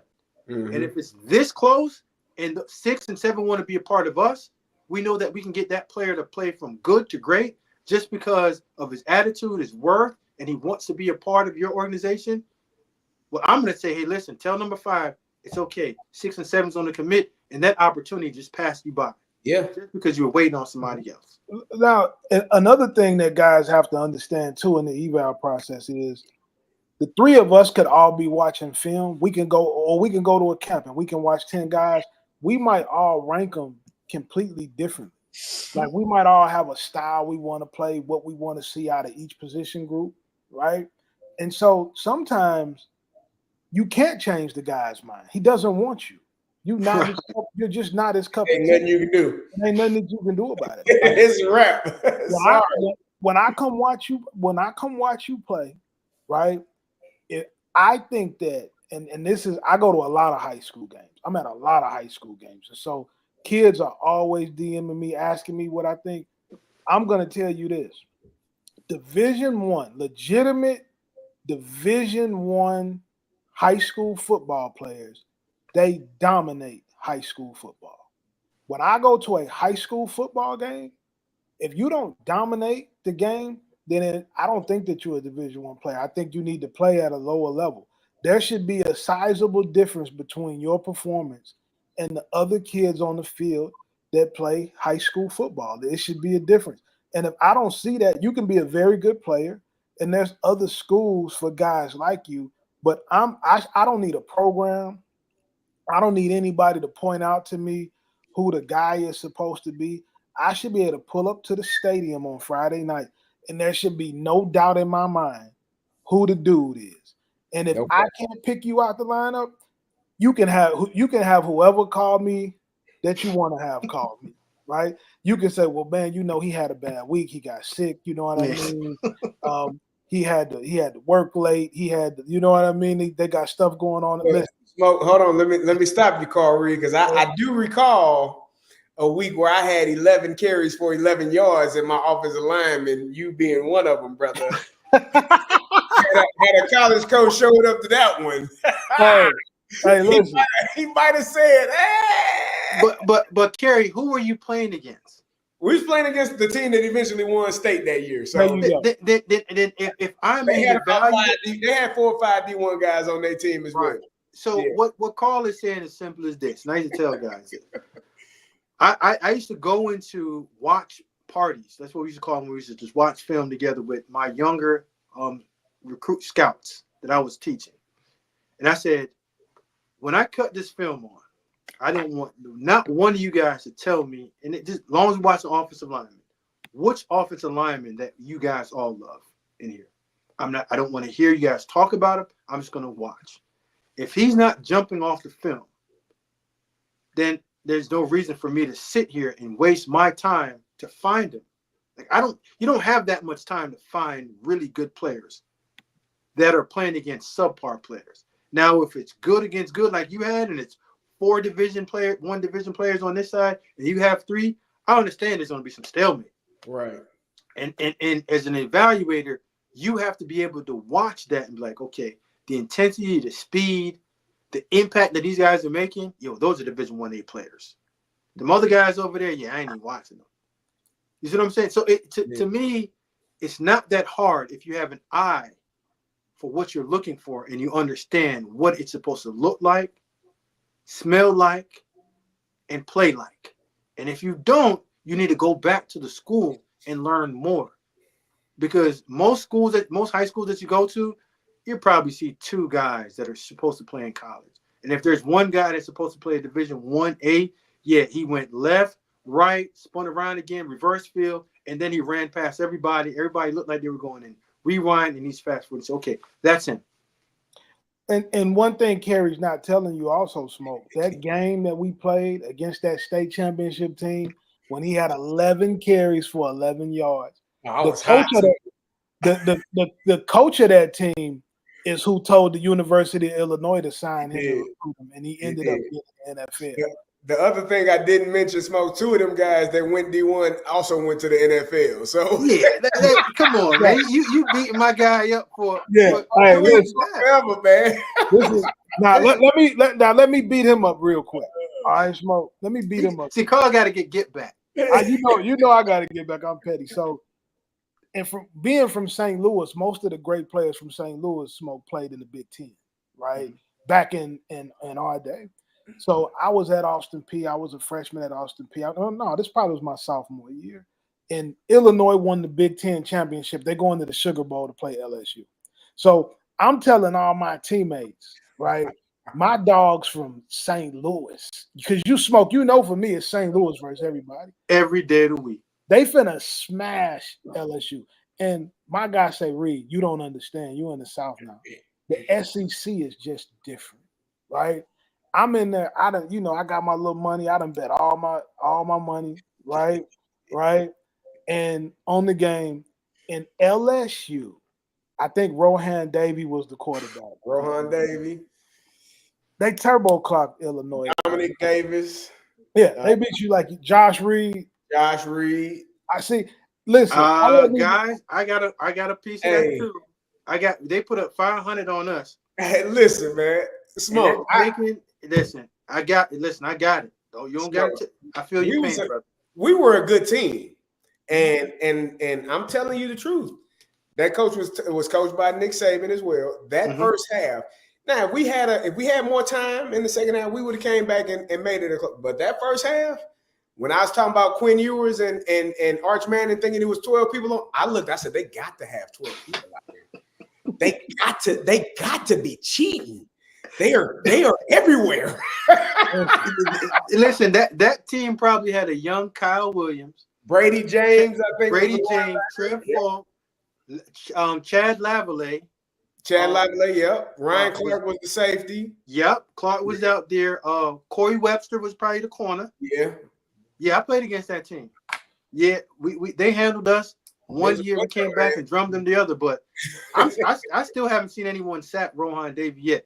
All he did was sit there and just slung you off him. And man, it was our D line was bouncing up off. I'm like, get him on the ground. No, man. That Jamaican had it going. I had a parent that wanted me to talk to their son last week about his social media account. Can social media smoke? When you were a GM at Maryland, when you were the director of recruiting at Vandy, could a player's social media post stop you from offering them a scholarship or taking them? Absolutely. It's the same thing with parents and people in your family ruining your opportunities at schools.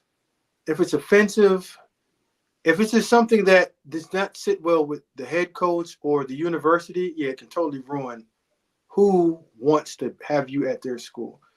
And Reed, I assigned people to scrape your social media. Every guy that was above the line that we were going to take, we scraped every single thing off their social media and we investigated it. I'm old school. And I'm also, like I said, I might have done too much because of the NFL part in me of understanding character and understanding who they are. Because once you get them in their building, they're yours. So it was my job to present every single fact. And if it's on social media, I presented that to my boss and the staff. Because I did not want to bring in a young person into our building that was a bad apple to something that we want to build. Right. So yes, I had someone scraped it.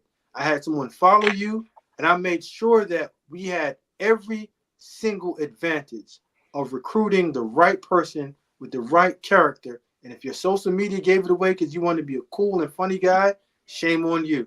That's your fault. Social media, you present what you want people to view you as, not for what you are viewing yourself as. You don't have to be a thug. You don't have to be a funny guy. But understand your social media should be used for an advantage, not a disadvantage. And also, I've seen it myself. Some of these kids get the burner accounts and think don't nobody know. Be careful, because your burner account, you probably following that account yourself, but your friends, a group of friends are following that account. You don't have to be a detective to figure out who is posting and what's being said, and that's actually you. So be careful. The social media is I think it's a gift and a curse for the people, especially for this younger generation. It's a gift because we didn't have the availability to let every coach in the country see what we were doing. The curse is we didn't have the availability to let every coach in the country see what we were doing. We were doing some wild stuff. Listen, man, we're worse than these kids. If you're not taking care of your business and you're putting it on public display, understand that it is a business, right? And you yourself are that business, taking care of your business every single day, showing up, showing out, being a good person, doing what you're supposed to do. And if somebody deems what you're posting as disrespectful, as demeaning, as something that they don't want to deal with, it does not matter how good you are. They will move in a different direction because there are a bunch of very, very good players to choose from. And you know, we got 1,100 people watching us live right now. Thank you guys for tuning in, and you continue to put your questions in the chat. We'll keep asking them. We got a statement right here from Outcast. He says, high school kids deserve more grace when it comes to social media. It's so crazy that kids must be perfect these days. Thank God we didn't have social media. I'll say this because I've had a player lose a SEC scholarship offer over something that he posted. And I really fought hard for them to overlook it. But it comes into a situation where what the head coach said to me at the time was anything that has to do with guns or women, we just can't get it. It's no workaround for that. Right. It can be some other things that go on that we might can look into it as an isolated incident. But this is something that's very important for young people to understand.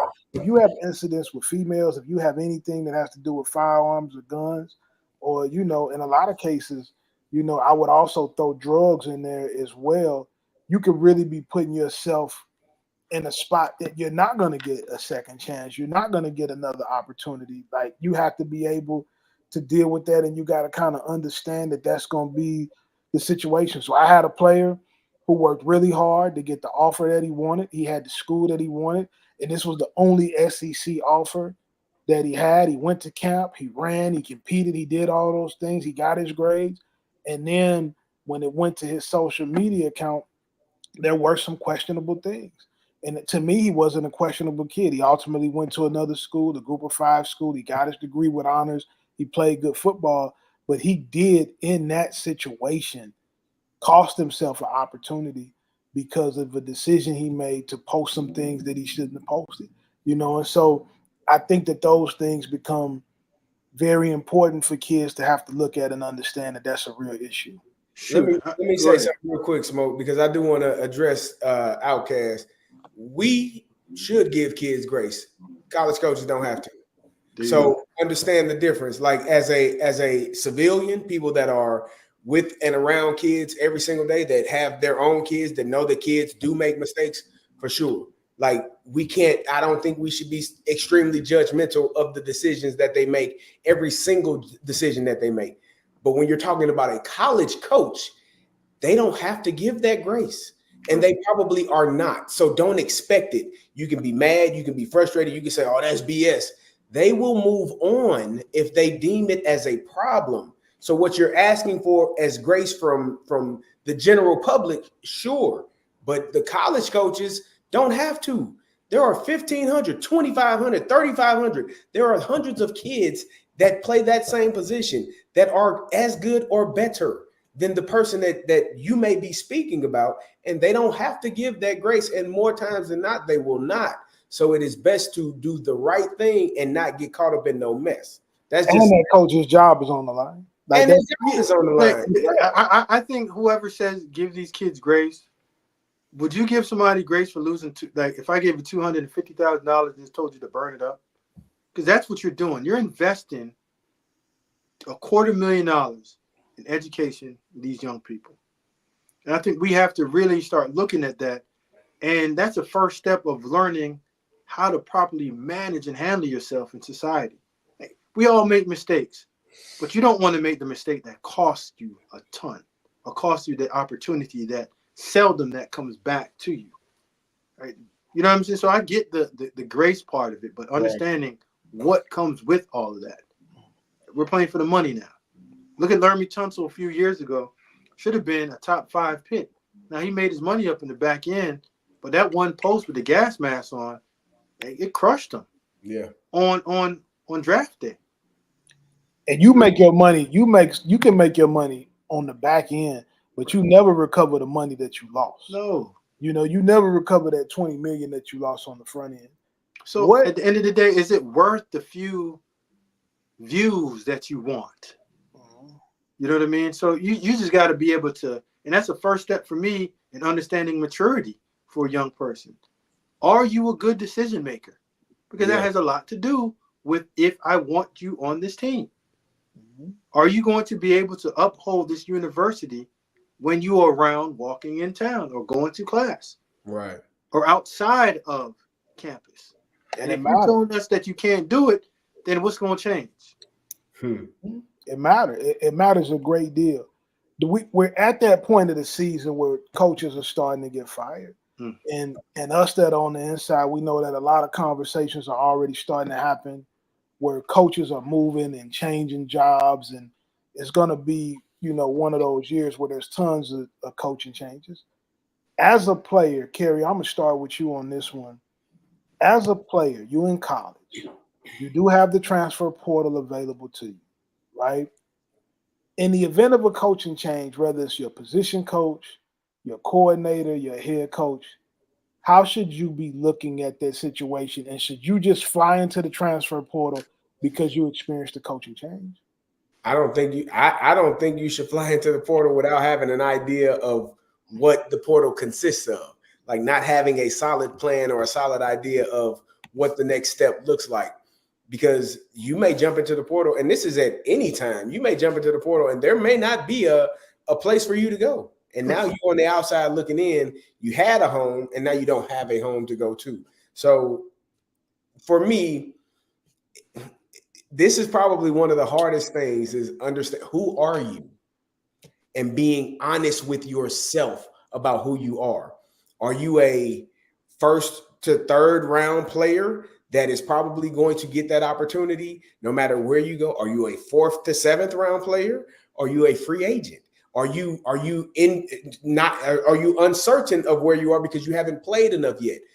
I think all of those things matter, and understanding it's about being real with yourself, understanding the things you do well, the things you don't do well, and how other people view you, not how your Uncle Johnny tell you or your mama who love you with all her heart, baby, you the best to ever do it. You might not be. Like, I'm sorry. You might not be. You might be a good person, but you, on that football field, it might be a lot of people that are better than you. So your coach got fired, your position coach got fired. Don't make an emotional decision. Think about it. Again, evaluate who you are, what you've done, what is in front of you, or what possibilities you have, and don't make an emotional decision based on, oh, he gone, I'm gone. They left, I'm leaving. I'm mad. I don't. That's emotional. It's not rational.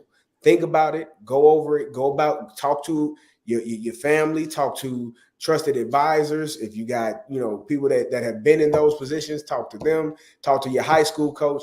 Have multiple conversations before you make a rash emotional decision because you're upset or your feelings are hurt. That would be my advice. And then if you come to the understanding that, you know what, I did all the self-evaluation, I looked at where I'm at, I do have a place, I got a bunch of different people, then go ahead and do your thing. But don't make an emotional decision based on how you feel in that moment. Reed, I'm probably the master of this transfer portal thing, and I don't think people listen to me as much as they should. The only time that you should ever get into the portal is when you get a 1 day in and 1 day out. I only get into the portal because I know where I'm going. I'm not getting into the portal to figure out where I'm going. You have to have an understanding of the conversation. If you've put that much work into wanting to get into the portal, you should have a great idea of the 2 schools that you're going to decide on before you even put your name into that. And if you aren't doing that, you aren't one of those guys.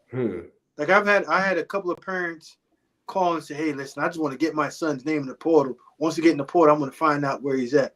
I said, I can do one different for you. I can call about 5 teams right now. And when I mention your name, if they don't say, yeah, I take them. Sit down. Go back to where you were. Go play ball and figure it out. Don't get in the portal to figure out where you're going to go. Get into the portal to get to your next destination because it's already handled. The visit's already set up. All you're doing is going there to sign a piece of paper to say, yep, that's where I'm going. Enter in, and I'm going into class, and that's where it's at. But if you go the back way, my God, good luck. I see you on the short side of not having anywhere to go, and it's sad. I was a high school coach for 22 years, and so I've seen every change that's happened in recruiting and in the game, and so I understand the emotion that is involved when you get really, really attached to a coach. And I'll give everybody a real example. Carey knows, who this kid is. A young man that played for me, Antonio Doyle, who's also my godson. He's at UNLV. He had a big game Saturday against Oregon State. He had 10 tackles. He had 3 sacks against Oregon State for UNLV. Coming out of high school, he was one of the top players in the country. Could have went anywhere. And he committed to the University of Missouri, right, the in-state school. At some point, he decided to decommit. Barry Odom was the head coach. He went to Texas A&M. Bradley Dale Pavito was the linebacker coach at Texas A&M, and he put on a master class in terms of recruiting. I've never seen a guy recruit a player the way that he recruited Antonio Doyle. So I understood the closeness that they had, the closeness that the school had with him and why he wanted to play for him. He signs with Texas A&M. 2 days after signing day, Jimbo Fisher fires him. And Tyler Santucci, who's now the D coordinator at Georgia Tech, comes in as the linebacker coach. And I can tell you this, Tyler Santucci did a phenomenal job trying to build a relationship with Antonio and coach him and develop him. And Antonio was so emotionally wrapped up at the time as a 17-year-old and how he felt about feeling like he was lied to, that he never allowed Santucci to really coach him. And he never really gave him and Coach Elko and those guys a real chance to make him a player at Texas A&M. So you end up in the portal. You go to Jackson State and play for Coach Prime. You with Coach Prime, and Coach Prime ends up leaving and taking the Colorado job. Now, at that time, remember, we still could only transfer once at that time. I'm on the phone with TC, who took over for Prime, and I'm telling them that Doyle is going to stay, right?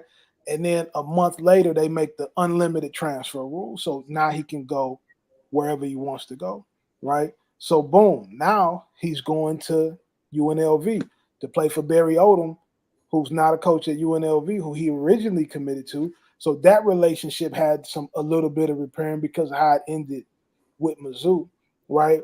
Well, now he's at UNLV. So people say, well, Reed, you say don't get in the portal. I'm saying that to say, because people ask me about it all the time because he's on his third school. What I say, in 22 years of a coach, he's one of 4 kids that I've coached that can play anywhere in the country, and that his talent level was going to always allow him to have somewhere to play. I would not recommend you doing it that way, but having been through that situation with him, having known how emotional it was for him, when Bradley Del Pavito got fired from Texas A&M, he had built a relationship with our administration, with the guidance counselors, with the teachers. Everybody's feelings was kind of hurt, with parents of the younger kids. So I understand where the player comes from, and I understand why the player feels the way he feels, but you've got to really lean on what Smoke said and what I'm telling you in Antonio's situation, who's a guy that's going to be a pro. If you are not a surefire NFL draft pick, you are really playing Russian roulette with your life, right? By jumping into the portal because you are emotionally tied to a coach, because you're emotionally committed to feeling like you've been disrespected, because you're emotionally upset that you're not a starter and you're not willing to take accountability for your game or your lack thereof or all of the things that you need to do. Maybe your parents are in your ear and your parents are giving you advice. Most of it's bad because the majority of your parents did not play college football. So they don't even know how to give you the proper advice on how to deal with that situation. And then in our business, right, we're paid to talk about the top players in the country. But as the high school coach in me is going to always make me sympathize with the kids who end up not having any place to go, because that's the majority of the kids that you're going to encounter are those kind of guys, right? And so I just think as a player, as a student, as a young person, man, you really got to sit down and educate yourself, and you got to take the emotions out of it. I even think it's something we don't talk about enough. Some of these kids need therapists, right? Some of these kids need real life therapy so they can deal with some of the emotional things that they're going through, that people that are coaches like us, we not all equipped to deal with all of the mental things that they're going through. I should have got Antonio a therapist when he was going through that at 17, but I handled it from a coaching standpoint, So at the end of the day, man, I just think that kids, when they're dealing with the transfer portal, when they're looking at where they can go or how they're dealing with it, I just hate seeing young people throw their life away because they're emotional over a game or over a relationship with an adult. And I just hate to see that, Smoking Carey. And the one of the most important thing, and I tell every kid that I've ever coached this: everybody not gonna play in the NFL. Like, let's just keep it a buck. Everybody is not. That's the goal. That's the dream. That's the mindset. But if you go to college for free or for a partial amount of money, a partial tuition, get your education, get your degree, do the things that you need to do to be able to go and live your life after that. Football is the vehicle that has driven me everywhere I wanted to go in my life. But it started at the University of Illinois, getting a free education. So make sure that that's also on your plate when you're thinking about what the next, and that's, again, being honest with yourself. If you on your third or fourth year at a school and you ain't cracked the starting lineup yet, I ain't telling you it ain't possible, but keep that. Think about those things and think about where you are. I can get this education, and they're gonna keep paying for you to get education as long as you're doing the things you need to do. Like let's have real conversations. It ain't everybody. We need doctors, we need lawyers, we need mechanics, we need nurses, we need all of these things, and we need teachers. We need school teachers bad. Teachers. Like so don't limit yourself. And I never say don't chase your dream, don't chase your passion, but understand and take inventory, man. Have real conversations. Get around some people that have real conversations with you. The reason why me and Reed are how we are, I've known this man since I was 14, 15 years old. If he doing something that's ridiculous, I'm going to tell him. And he's going to tell me. Right. And if he's doing something ridiculous, he ain't going to call me. Right. Because he ain't going to want to hear it. Because he know what I'm going to say. Right? Be with people and around people that hold you accountable and not just tell you what you want to hear because it sounds good and it make you feel warm and fuzzy inside. Right. Be around people that tell you the truth, that love you and care about your well-being and want to see the best from you, but they're always going to put you in a position of what's in your best interest. And if you do that, you'll be all right. Carey, you said a mouthful right there. If you don't surround yourself with people that makes you uncomfortable, and uncomfortable don't mean that you can't stand them. That make sure that whenever you're around them, you have to be on your A game, because if you slip the B, they'll tell you. Right. And most young kids in this generation lacks self-awareness. And that's a fatal flaw in life. You have to be self-aware of who you are, who you're around, and who you allow to be around you. Because that has a ton to do with the decisions that you're making. You can't show me a good decision maker around pathetic human beings. They don't fly together. And I'm not going to say you're not going to have a one or two off guy. Yeah, but you're not going to consistently surround yourself with them because they're not aligned with what you want out of this. Right. If you continuously put yourself and surround yourself around people like that, at the end of the day, you become that. And you have to live with it. You know what I'm saying? So it's all of that comes with self-awareness. You have to be self-aware. I've always said if the kid lacks self-awareness, it's a fatal flaw. Move on from them because they're going to hurt you. They're going to get you when they get you. And when they get you, it's going to hurt. You got to be able to pick the right friends. A lot of kids don't know how to do that. Maybe you have friends originally because you live in close proximity to people. I tell this to guys all the time. A lot of people say football is a brotherhood, but it also can be a trauma bond, right? And so football can be a trauma bond from the standpoint that sometimes you end up being close to guys because you're only good enough. You're good enough to play football together, but you really don't have anything in common, and you probably shouldn't be friends outside of that, right? And as you get older and you're not playing anymore, and even while you are playing, you have to make sure that you're not allowing people to lead you down roads and help you make bad decisions. You know, that people that'll watch you walk into a burning building and they won't say anything. Smoke, you and I talk about this all the time. We talked about it earlier. Disagreement doesn't mean disrespect. Correct. Right? Because we disagree with each other doesn't mean that it's disrespect, but most people are very sensitive to people disagreeing with them. And every time somebody disagrees with them, they turn it into a fight. Carey and I probably disagree about 80 to 90% of the things in the world. We probably agree on 10%. You and I, Smoke, probably agree on 80%. You know what I mean? So from that standpoint, man, your decision making is going to come into effect in a major way.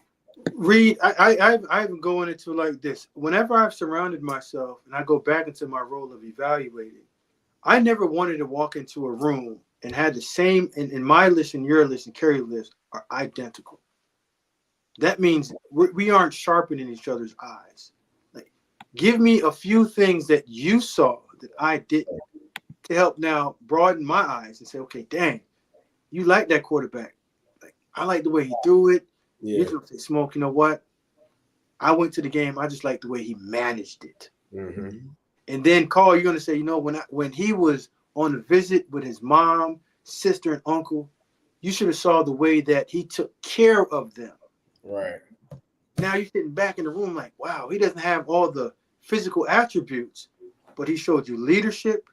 He showed the ability to put others in front of him without any need to get any due, because he understands it's we over me. So all of that kind of ties into the understanding of what's important and who you surround yourself with that can help you later on in life, or even just help other decision makers make the proper decision about you, because you are different. And different don't mean that you wear the different clothes or you say the most outlandish things. Different comes with who you are, who you allow in your inner circle. I'm not like that guy just because I'm different. Everybody else wants to run over there. I'm going to sit right here and let y'all run into that wall, because I know that's danger over there. And it just takes something out of young people just being different and not having to feel like you are a part of something. You're a part of it because you stand alone and you stand on the principles that your parents or whoever your leadership has shown you, and what to do and when to do it and how to conduct yourself. Mm-hmm. Like I've always been called a weirdo or different just because I ain't do everything that everybody else did. But I always just tell people, my dad just said, listen, in about 10 or 15 years, just come check back in with me. And the different that this kid is, I'll find out how normal you guys are. Mm-hmm. And then we'll figure out from there. Kelvin Bell, defensive line coach for the University of Iowa, one of your Big Ten counterparts. Carey says he's going to discuss self-awareness with his players tomorrow morning. One of the great Kelvin Bell, who I've just gotten to know over the years, during my time as a high school coach, one of the great developers of young people. Not just he's got a lot of guys that made it to the league, but just one of the great developers of human beings and having guys accountable. I've always told young D linemen that are looking to be recruited by the right kind of person, they should consider Iowa in the program that they have up there. Coach Bell does a phenomenal job with the way that they develop talent up there. And, I can remember the very first time I met him, I had took some of my players up to Iowa. And guys, that was when guys were we were doing the photo shoots and had to do all that. And I mean, he was really getting pissed off with some of these kids, right? Because he's like us in terms of, do you want to play football or did you come here to take pictures? Right.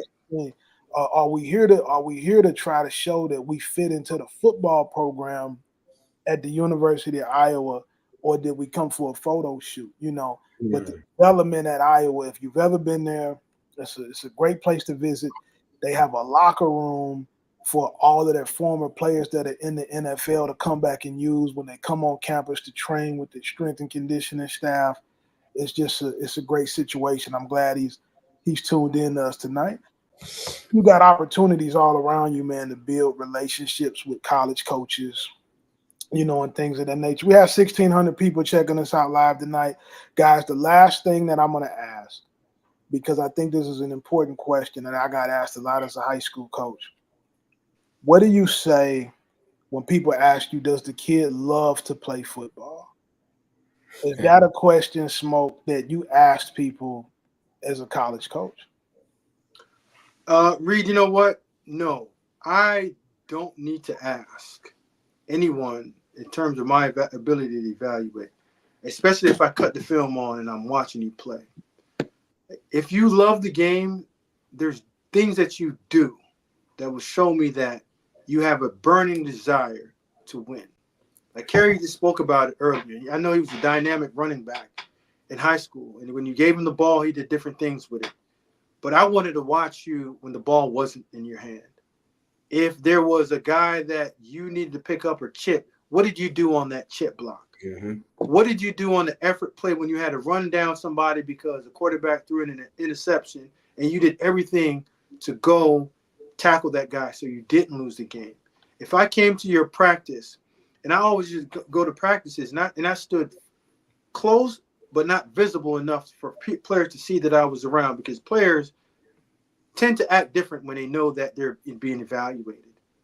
But I wanted to see how you conducted yourself when eyes weren't on you. if I showed up to your school at 5 or 6 in the morning and there's a training session, were you the last guy to hustle in there just to get it done? Or were you the guy in there showing up to get at work done? If I checked in with the local trainers or the local Y because you didn't have a place to work out, and they're like, dude, this guy is always around just working at something. If you played basketball and you worked at your craft in basketball, if you did it in baseball, I just know that you had an adrenaline rush and an addiction to work. So you didn't have to, I didn't have to ask your coach, because coaches lie. There's not a coach that's going to say, oh, yeah, he hates to play. Most coaches are going to tell you, oh, yeah, he loves to play. That's a loaded question to ask anybody. It's a loaded question to ask a young player. But I see and I listen better with my eyes. I just hear real well with my ears to get it done. So I always told them the truth. And I would tell my kids, I'm going to tell coaches the truth about who you are. Because you see that freshman right there? He probably going to be getting recruited here in a minute as well. So if I lie to this coach about you and don't tell him the truth, then when he comes back, well, he ain't coming back to recruit him. Right. Because I lied to him. And so your job is to do what you're supposed to do. And so I don't have to lie. I can tell him, yeah, he loves football. He works hard. I've had coaches ask me, would you let him babysit your son? Would you let him date your daughter? Do you trust him enough? And there are some kids, yep. Hey, I get that kid my keys right now. I know when he go to my car to grab my wallet out of my car, it's going to be intact in the same place. It ain't going to be nothing taken out. I'm going to get it right back. And then there's some kids, I ain't giving you my dang on keys. No. Nah. You ain't going to do nothing too crazy, but you might spin the block one time just to say, hey, I drove Coach Davis' car. So it depends on who you are. And so understanding that as an athlete, man, your coaches are your ones, in my opinion. The good coaches, the ones that care about, making sure kids make it to the next level. Like I said, get that scholarship, that partial scholarship, full ride, whatever it is, so you can go to school and start your life off debt-free. Your coaches want you to succeed. Right. And the parents that think, oh, that coach don't care about my kid. That coach don't care about my son. He don't want my daughter to be successful. That coach care about himself. If nothing else, if every kid on their roster makes it to Alabama, Tennessee, Notre Dame, that looks good on their resume. So do what you need to do. If you love the game, man, and you have a passion for it, it does. It shows in your film. It shows in your process. It shows in the work you put in every single day.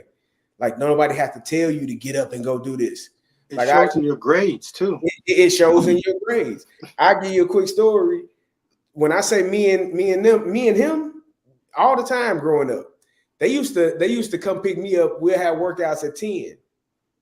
And they'll come get me, knock on my door. I'm asleep. Man, you lazy, bro. You always sleep. I went and worked out at 6. I'm taking a nap. I ain't tell them. I tell you, I'm taking a nap. So when y'all come get me, I'm on my second workout. I went home, went back to sleep. And now I'm up. Let's go. Right. So if you really love this and this is what you passionate about, nobody got to tell you to get up. Nobody got to tell you to go work out. Nobody got to tell you to do your schoolwork. Nobody got to tell you to be a good student. Nobody got to tell you to work hard and play with passion and study your film and your playbook. Nobody have to tell you that because it's already in you.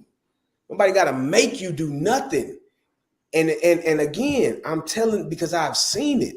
I've seen undrafted rookies make the team and the 4th round draft pick get cut, same position, same year, right? Same draft, undrafted, drafted. I've seen 2nd round draft picks last 1 or 2 years. Gotta go. I've seen 1st round draft picks. Man, you don't get 3 years, bro, just because we drafted and spent so much draft capital on you. But rookie, 1st round draft pick, you gonna get about 3 years. Right. 2nd round, you go get a year and a half too. Right. Everybody else is expendable. Correct. Everybody else is expendable. And Reed, when you look at it like this, if I ever asked you if your player loved the game, there's something that I saw on film that I just need confirmation from you. Mm-hmm. Like, I should never ask a coach a question like that because it's loaded And if I'm doing my due diligence of watching him play, I should be able to, on my critique sheet says, this guy plays the game to the whistle, echo of the whistle. He's the guy that's borderline like, dang, he got this personal penalty again because he's offensive lineman that's driving the guy in the ground, taking him over to the water cooler. Like, everyone loves to play the game, but it's a different level that I'm asking about that I need to see from you in order for me to sign off and say, you know what? It means more to him to play this way than for somebody else to tell me how he plays. Like, your game is so loud, I never need to ask somebody else what's his intentions because I can feel it and I can see it. You know, what I used to tell coaches, and then we're gonna wrap this up for the night. It didn't matter to me whether they love to play or not. It mattered to me were they willing to do what they needed to do. Right. There's people all over the world that don't love the job that they have, but they clock in and go to work every day and they do their job at an extremely high level because they have responsibilities. I've coached hundreds and hundreds of kids. I may have only coached 9 that I feel like really love to play football. Great. But I got hundreds of them with degrees. I got several that went to the league. You know, I got kids that went all over the place. But in terms of did they love the game, I think some of them saw it, you know, as a means to the end. Carey would talk about character, and he'd say, you know, would I get this kid the keys to my house or my car? I got kids that I would let have the keys to my house or my car, but I don't want them playing on Friday night, right? On Friday night, the kid that I want to play, he may not get the keys to my car. You know what I mean? And so it just all depends on what you're looking at, man, and what you're looking for. But I think the performance, your ability to show up and be on time and do the things that you're supposed to do, and your commitment to learn the complexities of the position that you have to play. Mm-hmm. And that's something that we'll get into next week. We'll really go deep into what it takes from a schematic standpoint to really understand how to play corner or safety or linebacker or play on the D line, the O line. Like, there's a lot of things that it takes to be a good football player, and you got to be able to commit yourself to it. No doubt about it. Guys, thank you for tuning in. We had 1,700 live tonight. We just thank you for all your questions and your support. We are out of here for Monday night. Keep working.